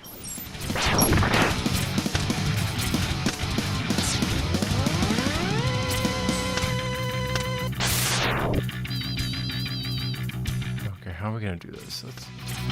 Oh. Oh, okay. No, we're good. We're good. Oh, first try. No harm, no foul. Definitely got to go back through the stream and strip out that RetroArch usage. God forbid Nintendo find my stream. Oh, it works even on delisted games. No kidding. Huh. Okay, that does change the calculus quite a bit. Wow. I'll be the first to admit I try to give Steam shit just for being a monopoly because they're too good at what they do. But boy, they do everything right, don't they? I don't think I could find really one thing beyond their 30% they charge as being rough. And even 30% is market for better or for worse. But software-wise, they do everything right. Oh, God. I got Steam for the first time when I bought Half-Life 2 in stores in 2003 or 4 when it came out. Not even the orange box, just OG Half-Life. I still have it tied to my account. Good old days. Got it on the way to a LAN party, 200 miles away. I think we were playing Half-Life 2 Deathmatch, if I remember correctly.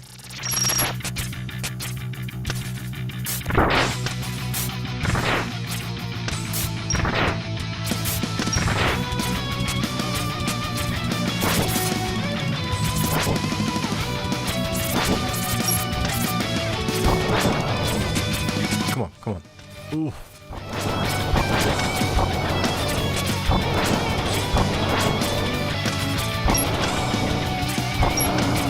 Half-Life 2 Deathmatch was way better than it had any business to be.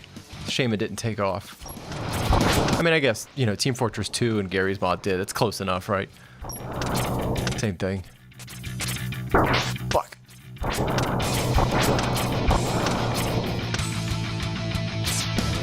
Oh.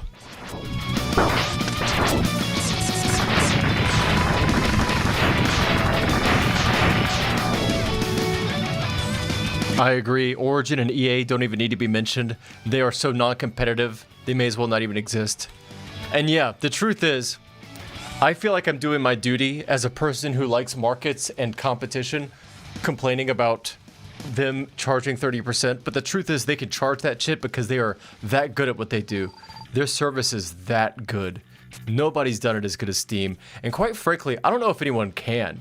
Not that the technology can't be replicated, but the combination of the technology they built over years and them being private, and Gabe and whoever else still owns majority private shares in Steam, they just don't want to see Valve go down that road. I don't think any other business is going to have the kinds of motivations to do what Steam did for a long time, if ever. That's the sense that I get. I actually want to see if I can make it through there without setting that off.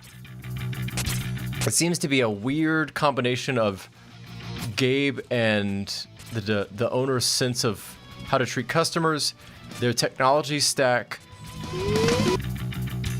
and the goodwill they've built over years has created an ecosystem for them that nobody seems to be able to replicate. Frankly, I'm surprised they don't charge more than 30%, because they probably could. If they really wanted to.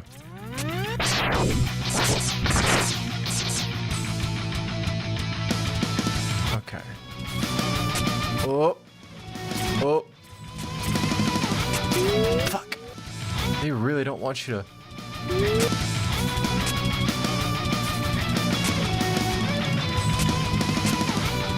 Oh, slick.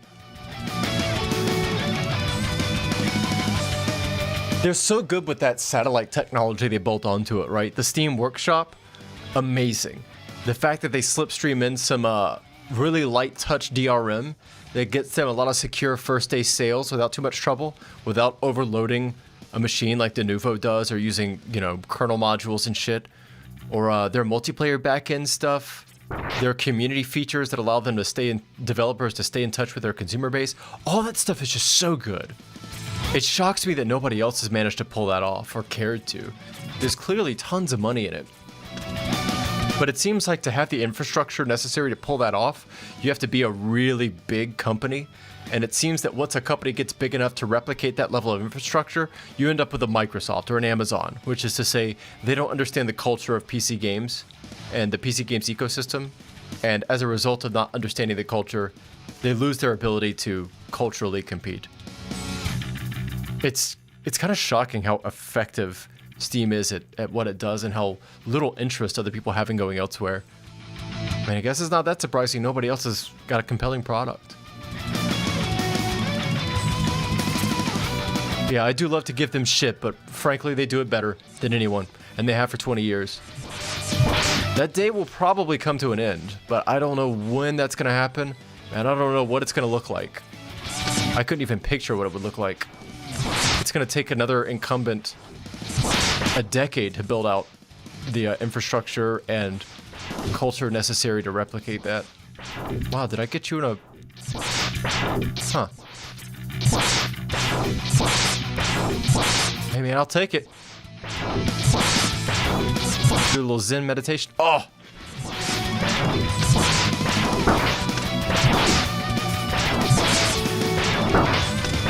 Nope. Nope. Nope.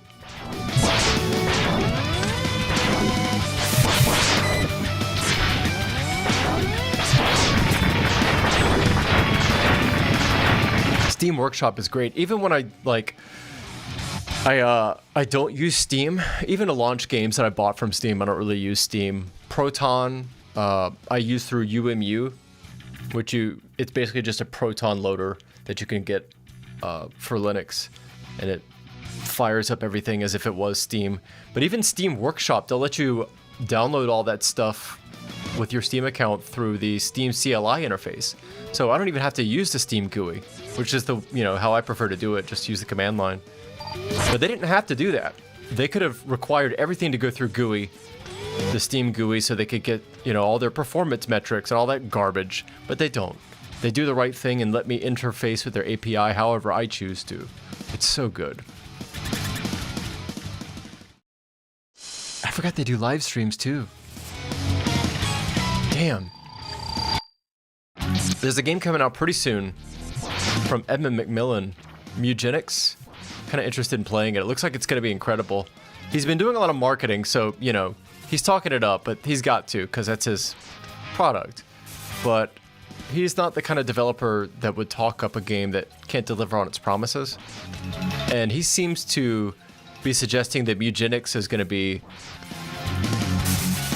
a tactical grid-based RPG with emergent dwarf fortress storytelling elements. If not storytelling, but scenario elements like that. Emergent scenarios. Which would be really cool if it's as good as he says it is. I think it drops in the 10th of this month. I only bring up Eugenics because I remember seeing him live streaming it. He's been live streaming it a ton on Steam to get promotion up about it. But yeah, nobody else is going to do that, or has chosen to. But it's so genius, right? Like, if you're going to make a marketplace to sell games, give the developers and players a space to live stream it and show what it looks like. Because I think we all agree, trailers aren't a very good way to see what a game offers. I'll be happy when the Steam meta evolves past trailers when you first go onto a store page. We'll get there one day. Fuck! Oh, slick. I'm so good.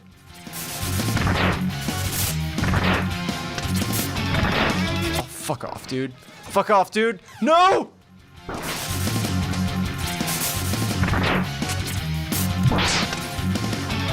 Come on. Oh! Here we go. I also very much like how libertarian Steam is with their platform. They don't seem to restrict vote brigading and review bombing. They just let the whole platform go wild. Anime slop titty games, fucking Sokoban hentai picture games, which sucks. But, you know, they don't have a hardware ecosystem to protect like Nintendo does. I don't understand why Nintendo was going the Steam route with the eShop. That makes no sense to me. It would be so easy for Nintendo to clean up the eShop. One of the X-Hunters attacked the base and took all of Zero's parts away. Yeah, I didn't do my job with the optional bosses, Dr. Kane. That's my bad. I looked through the eShop not that long ago because somebody told me it was full of titty games, and I thought, no, get out of here, you're crazy. And they're not kidding. It's an absolute wasteland. Yeah, I believe it. It's the payment processors that are gonna cause those kinds of things. Steam doesn't, Valve doesn't give a shit. I wouldn't either. It's all money for them. Every sale's a sale. I am a little concerned that eventually Steam is going to turn into a vector for malware, which means that they're going to have to put some robust malware scanning infrastructure in place. But if anyone's going to have the ability to do that with a light touch, I think it'd be Valve. I talked to some friends about that exact thing, that Valve is in the position to actually defeat MasterCard and Visa as incumbents in the digital payment space, which is crazy to say, but they have the incentive to do it, they have the infrastructure know-how to do it, they have the customer base to do it. They could do it. They absolutely could. I think that's entirely believable.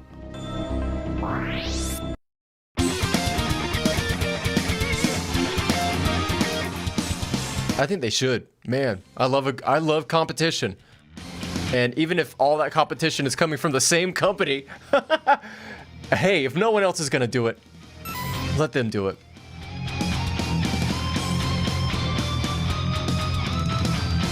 Let me see.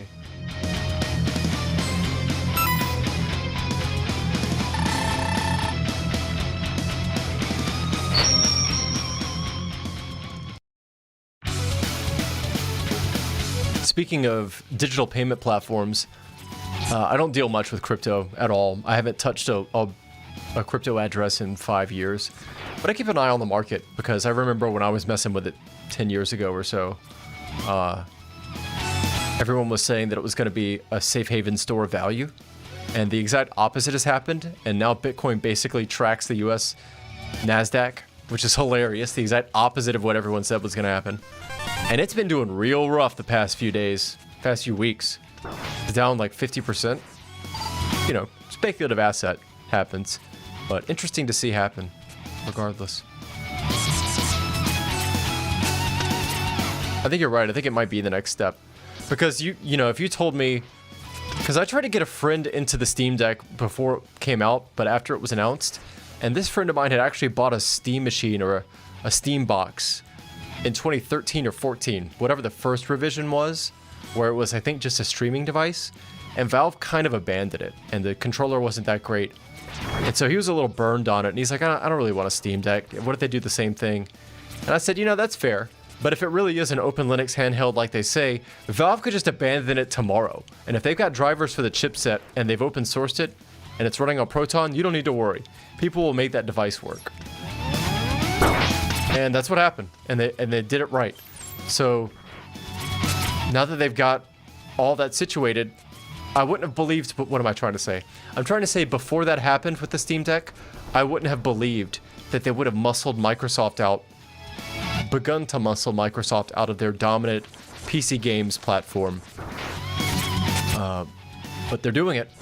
And so yeah, I agree with you. The next logical step is to get the payment chain taken care of. If you've got the delivery, if you've got the software, if you've got the OS on which the software runs, all you need to do is set up how to take the people's money. The deck is an incredible piece of work. It really is. It's amazing. I'm kind of shocked they went with an Arch distribution, but it works. They do a great job. I still don't own one. I need to. I might just fucking put one on credit. Why not? Screw it. Such an incredible device. I think I'm just waiting for the second revision, but there's really no evidence that a Steam Deck 2 is around the corner. At least that I remember. Maybe there's been some leaks.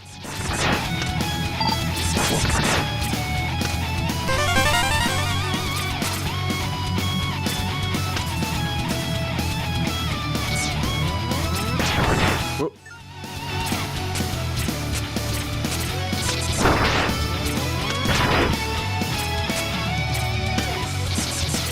Whoop. Oh yeah. The biggest, fattest, big boy 1 terabyte OLED. Let me ask you this.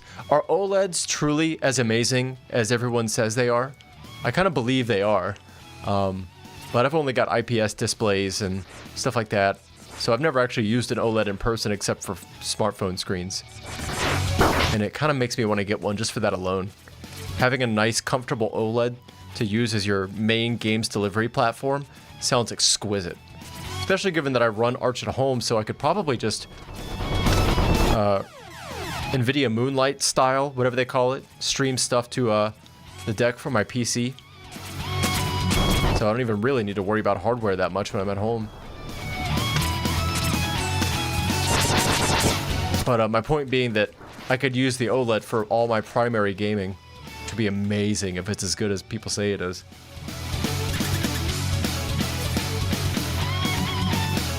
Whoops. Oh, I just revealed my save state secrets. Okay.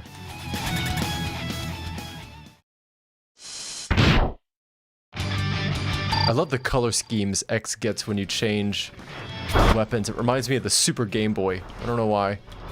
Wow, I fucked up way bad. Let's try again. What are you weak to?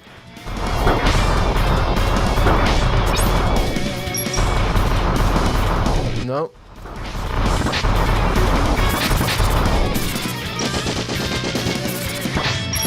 Oh my god, are you weak to nothing? What are we doing here?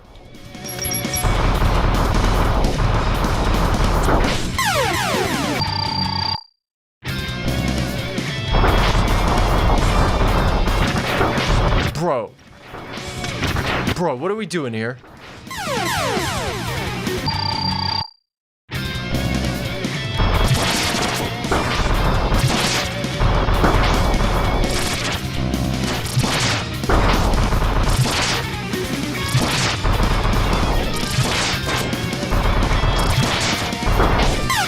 Huh.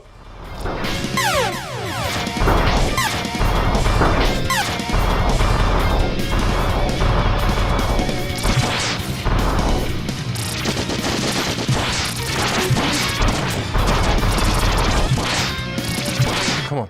Ah. Ah.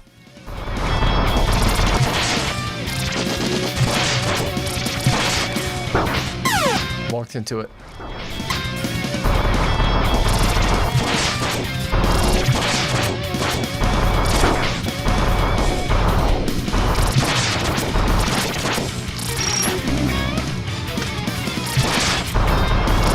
Oh god. Okay.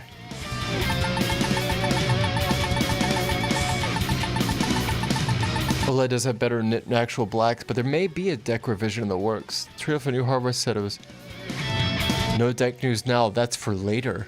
Ah, interesting. Yeah, that sounds like a Valve classic implication, doesn't it? Oh, let me change this chat thing again.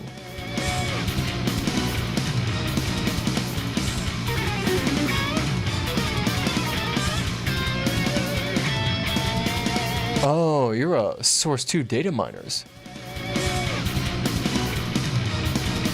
That's cool.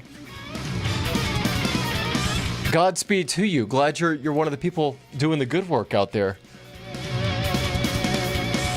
Deckard. How far ahead of the curve were you when discovering that? Did you discover it like months and months beforehand or just a couple of weeks. Valve almost strikes me as the kind of company that doesn't publish binaries and decompilable source or what have you, whatever it is that you're data mining, source engine stuff, until right before they want someone to find it.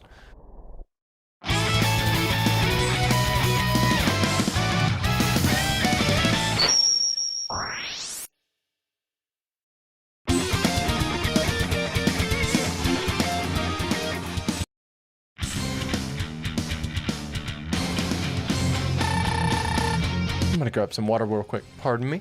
Be right back.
I didn't appreciate this fact back in the Half-Life 2 days. Probably I was too young. But I see now, especially post-Alex, that Half-Life has really become a proving ground for a lot of their technologies and services. Certainly the case with Alex. But I think you can make that argument also with Half-Life 2 and the Source engine. The physics-forward gameplay and gameplay design that they promoted with it. With something in the works titled, not titled, but codenamed Half-Life, or HLX, What do you think the purpose of it is going to be? I would certainly suspect, though I could be wrong, that it would be another technology demonstration. Maybe a handheld first kind of game, or a Steam Deck first for whatever the next revision is. Or maybe they've got some other kinds of hardware technology in the works. I can only imagine with Valve. Gabe follower.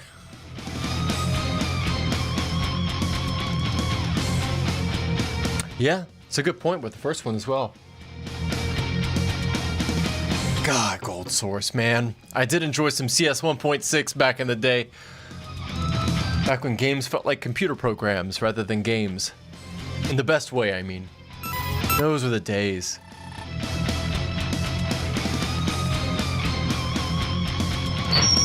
Now you got me wondering, yeah, I wonder what, should this be a new Half-Life game, what it's going to be demonstrating.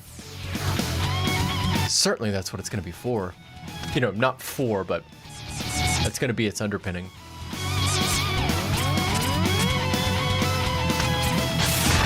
Huh. I wonder if maybe they'll do some AR stuff. Not like Pokemon Go, but, I mean, maybe like, no. Maybe there's some weird blend of AR they could do with deck features. I don't know what, but it seems like it's not outside the realm of possibility. AR definitely seems to be the way that VR is going, and having production capacity for a handheld like that seems a perfect platform to explore some of those ideas. Because I think Pokemon Go, in a very interesting way, and in a way that we haven't really seen replicated beyond that and Ingress, demonstrated that AR doesn't have to be fully facial AR VR stuff. It could be, you know, just overlays and things. Who knows? Maybe it's something in that space. I say, as someone with no insider information, of course, you surely know far more than I do. Please correct me if you think my suppositions are wrong. Thinking out loud mostly.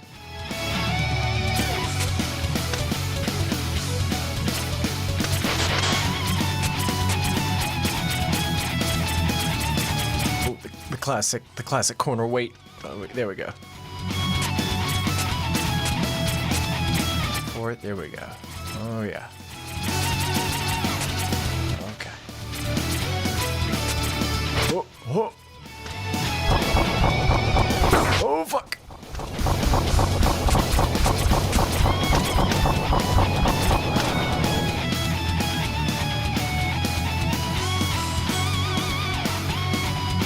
Since the Steam Machine hardware is kind of mid-gen reliant on FSR, could demonstrate its capabilities on with the proving ground for Steam OS. Yeah, that's true. It could easily be a, a better proving ground for their OS integration.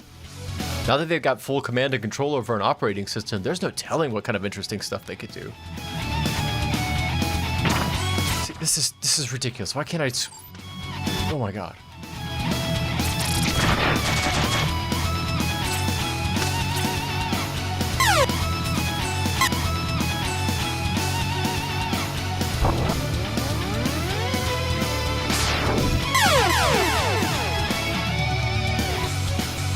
Whoops, saved after the death.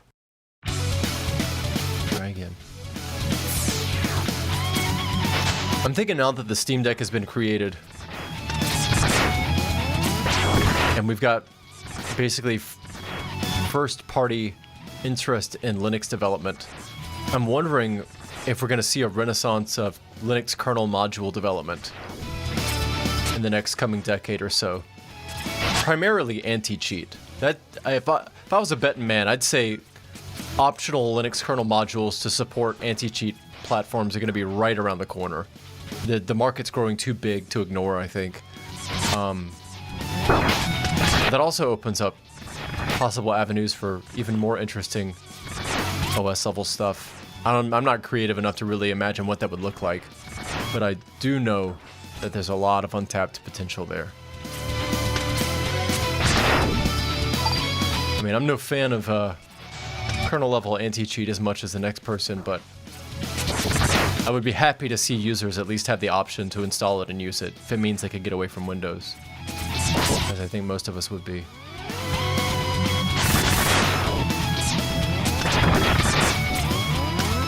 Because, yeah, once that happens, it's off to the races. I don't think, for the gaming PC population, I don't think Windows will ever recover.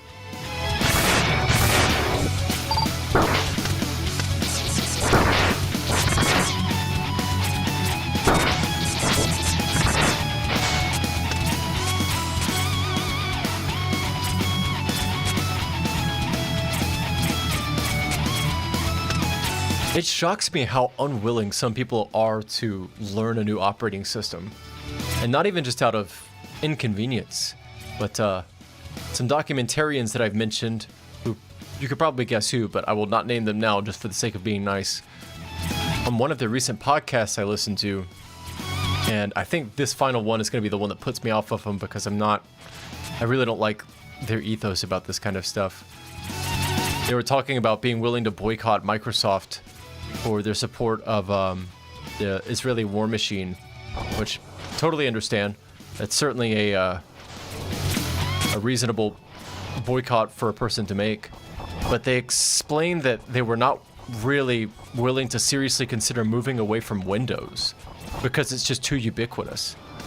And I just thought about that, and I'm like, man, you're talking about this emotionally impacting decision you're making about boycotting stuff because of a war going on, but you still won't let that cause you to look into other operating systems? Like, it's not that hard.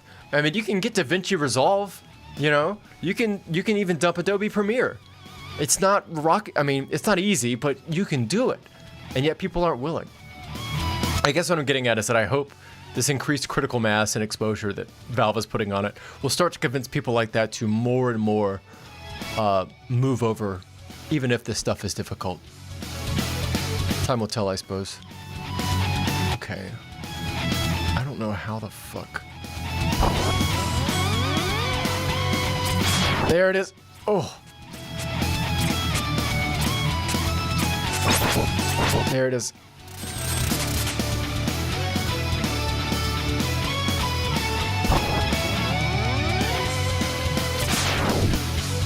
Nope. I'm just gonna let that one go.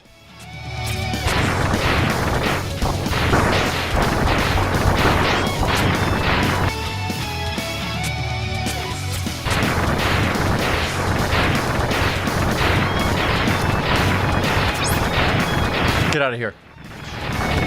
Wow, one shot.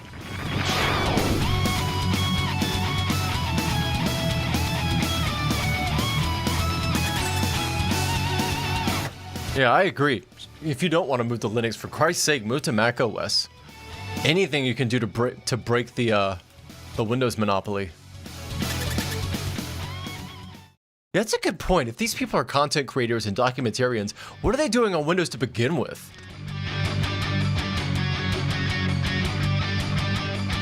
They didn't say they were on Windows specifically. They were speaking in hypotheticals, so who knows? I could be assigning frustration and blame where it doesn't belong. That's entirely possible. Oh my god! But I do think people need to be a little bit more willing to explore alternative software platforms, even when it's difficult.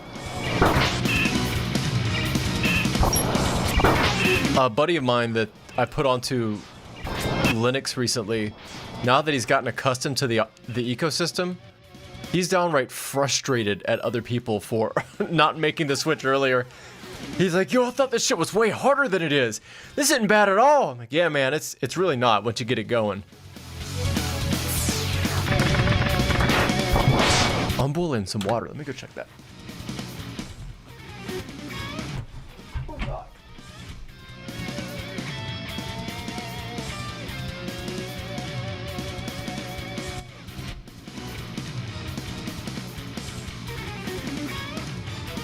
I get it though, not everybody's got time to learn a new operating system. But shit, if it's a part of your business and who you are, and part of your business also includes making profound and deeply impacting emotional statements about boycotts and things, maybe you should give some consideration to doing the difficult thing from time to time.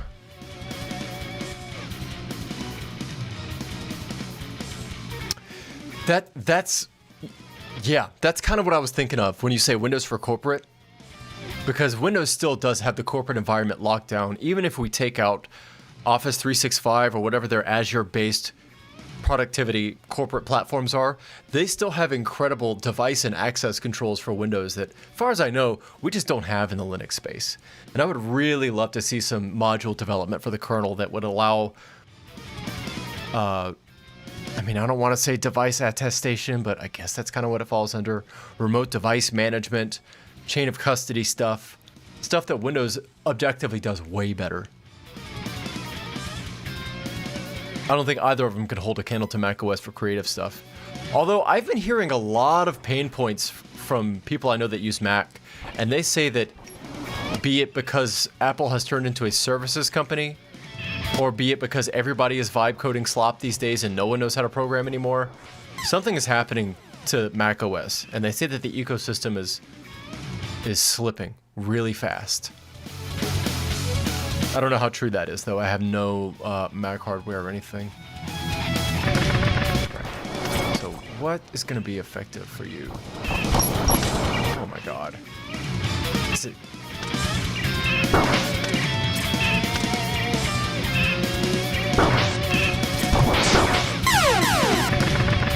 Okay, let's try this.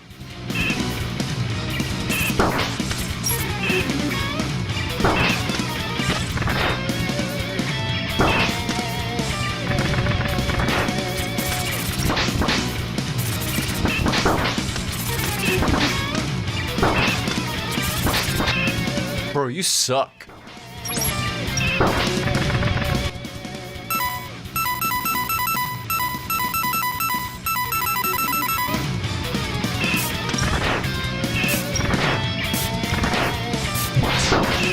Not that. There's no way that'll... Just gonna have to do it shot by shot. Oh.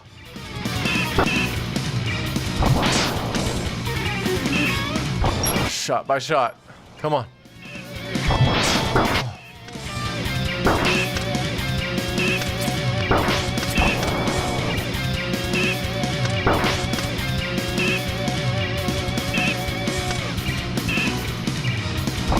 Oh.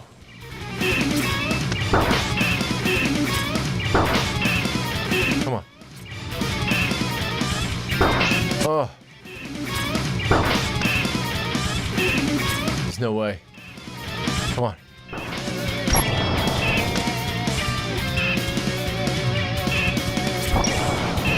This is miserable.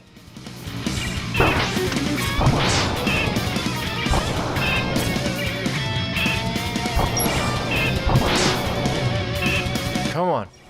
Of course not. Oh.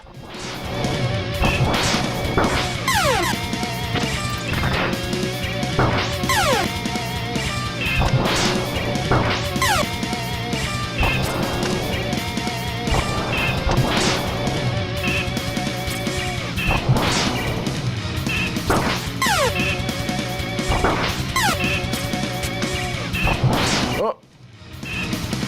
Oh. Jesus Christ.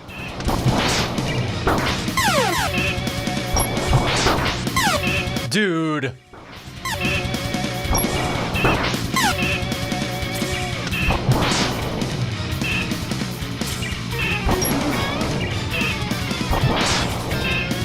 One at a time.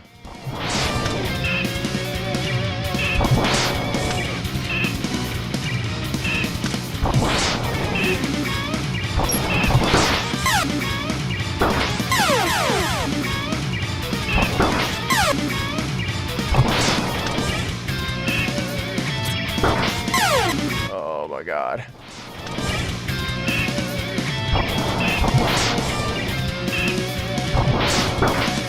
Walked into that one.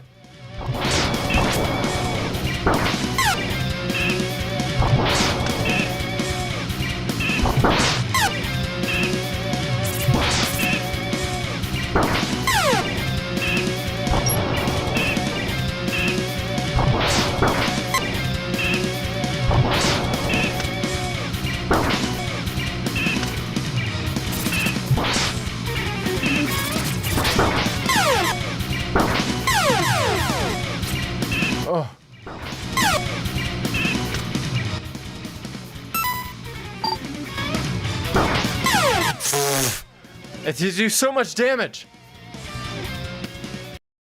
I used to have a macOS VM, but nuked it a while back. Yeah. And it seems like now that they're using M-series processors, which apparently are very, very good, but ever since they stopped using Intel stuff, it's been really hard to make Hackintoshes, I guess. And that the Hackintosh movement's probably going to slowly die out unless people come up with a nice interface to use ARM stuff. Oof. I tried to put a Hackintosh. I mean, I guess I did put a Hackintosh together way back, but I just didn't enjoy it. There's something about macOS that just feels like it's like butterscotch candy, in the sense that it's a candy wrapper over Linux, but it's candy that I don't like. But I do understand why a lot of people like it. It's very good at what it does, if you can get used to it. Oh my fucking god!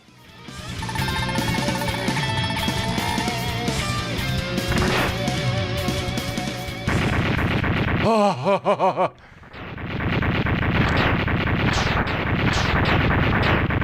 Yeah, butterscotch candy wrapper. That's what it tastes like. macOS is butterscotch candy. Everybody says they really like it, but I don't think they do. I think they just ate at a bunch of their grandma's house and now buy it out of compulsion and habit. But they've never actually had real good candy. They've never had Jolly Ranchers or Gushers. They've never had Seaside Saltwater Taffy. The delightfully bite-back flavors of Linux. What would Windows be if it was a candy? It would be the little candy corn that we give out here in America on Halloween. I don't know if you have those where you are, but holy shit, we have candy that's shaped like corn kernels. It's not even, I don't even think you could classify it as candy. It's candy adjacent.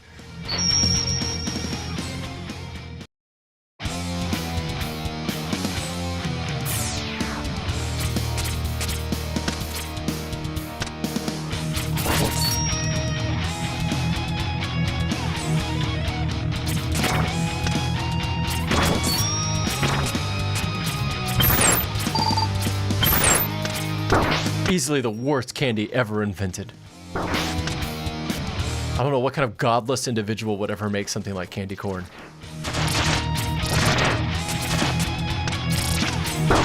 Oh.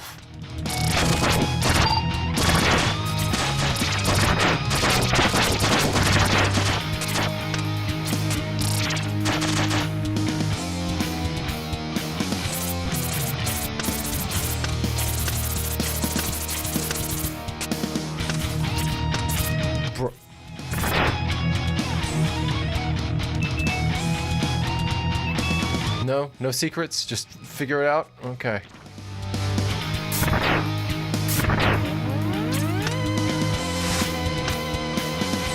Is that not how that works?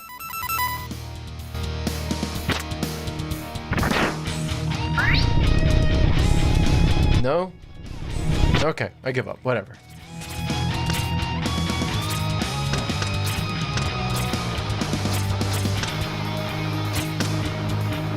Stepwise programming. Don't mind if I do. I don't know what kind of godless, soulless, spineless individual would ever take it upon themselves to craft the abomination that is candy corn. You don't remember anything of its taste? Precisely. That's how unremarkable that candy is. Precisely. It's memorable for how unremarkable and unmemorable it is. Most human brains have been trained to block out any recollections of candy corn for their own safety.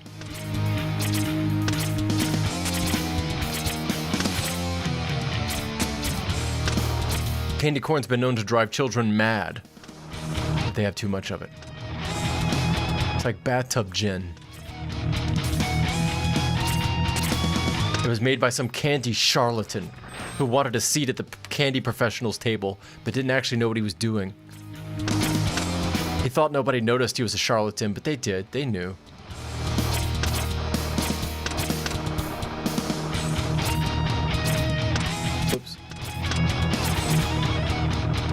did I fuck that up? There we go. Oh, I fucked that up real bad.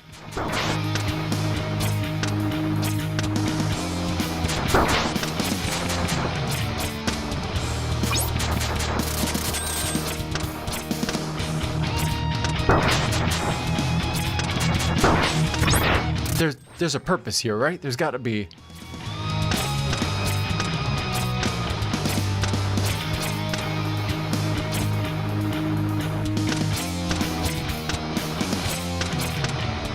Oops. Oh.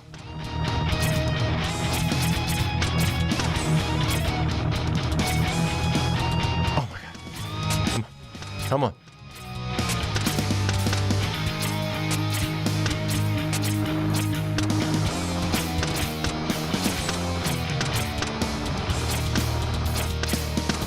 Oh. Oh, come on.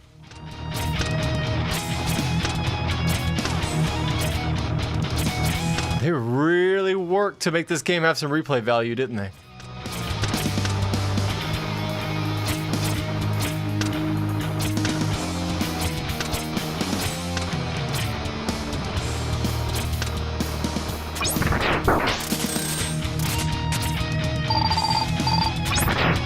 Oh, I guess you wouldn't classify that as replay value. Challenge. Oh, get the fuck out of here. Really? Oh my God. Oh my God.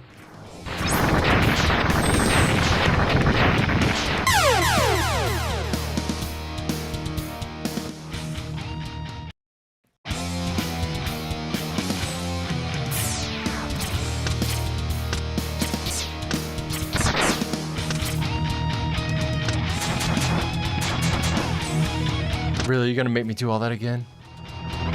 I take back what I said about good design.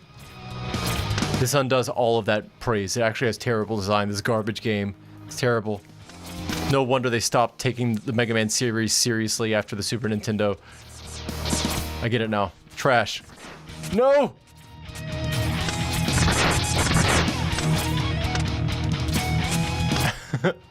Ah! Awesome. Great.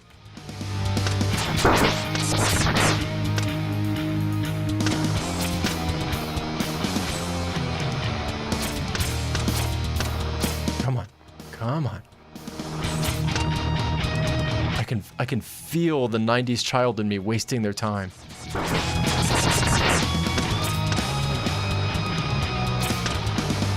What if we just make them press the A button a whole bunch? And then if they screw up, we undo all of their progress.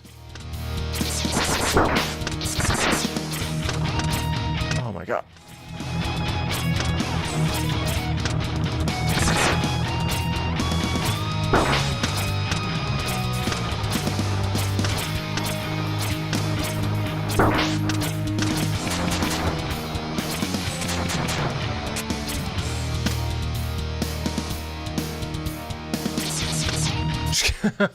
Do you open a window? Oh, speaking of which, let me check the stove. Speaking of flashbang.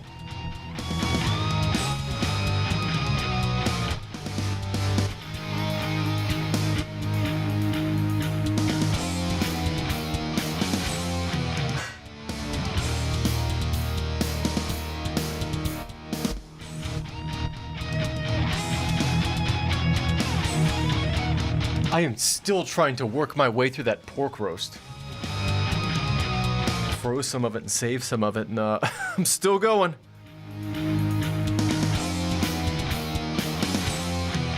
Okay.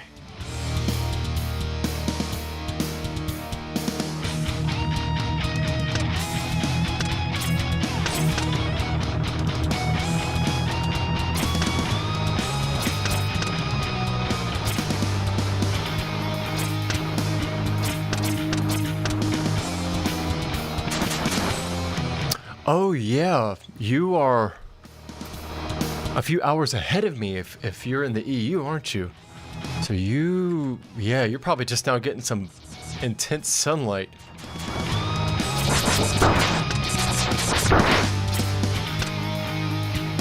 Oh no, just big boy lightning. Oh, like a way more literal flashbang, I see.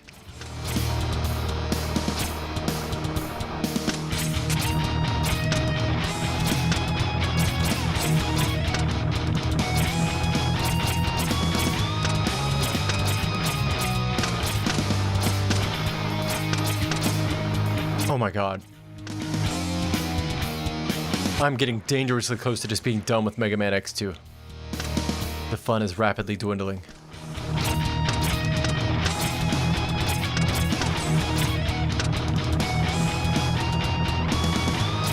Come on. Come on.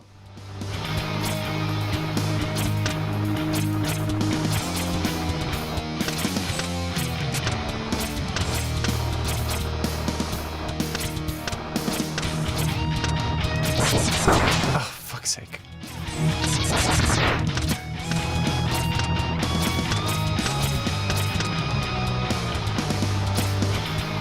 There we go.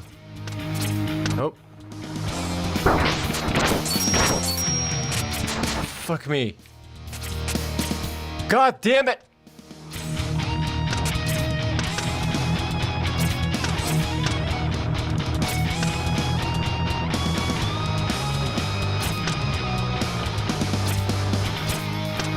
OP's stunning effect.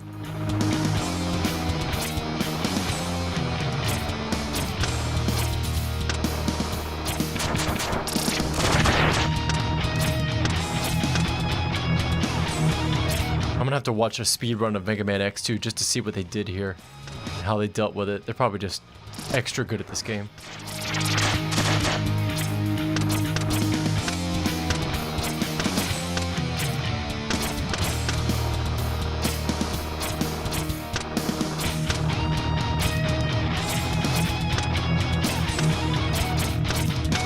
Just fucks your timing up when you have no headroom.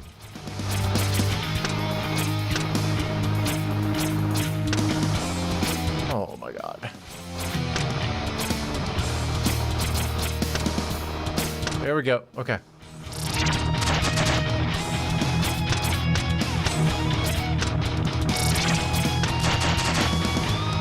Okay, go. Okay, yep, done with Mega Man X2. I'm gonna eat some food. That's what I'm gonna do. But I might stream X3 after I get done eating. I'm just gonna consider this one close enough to being beaten for my tastes.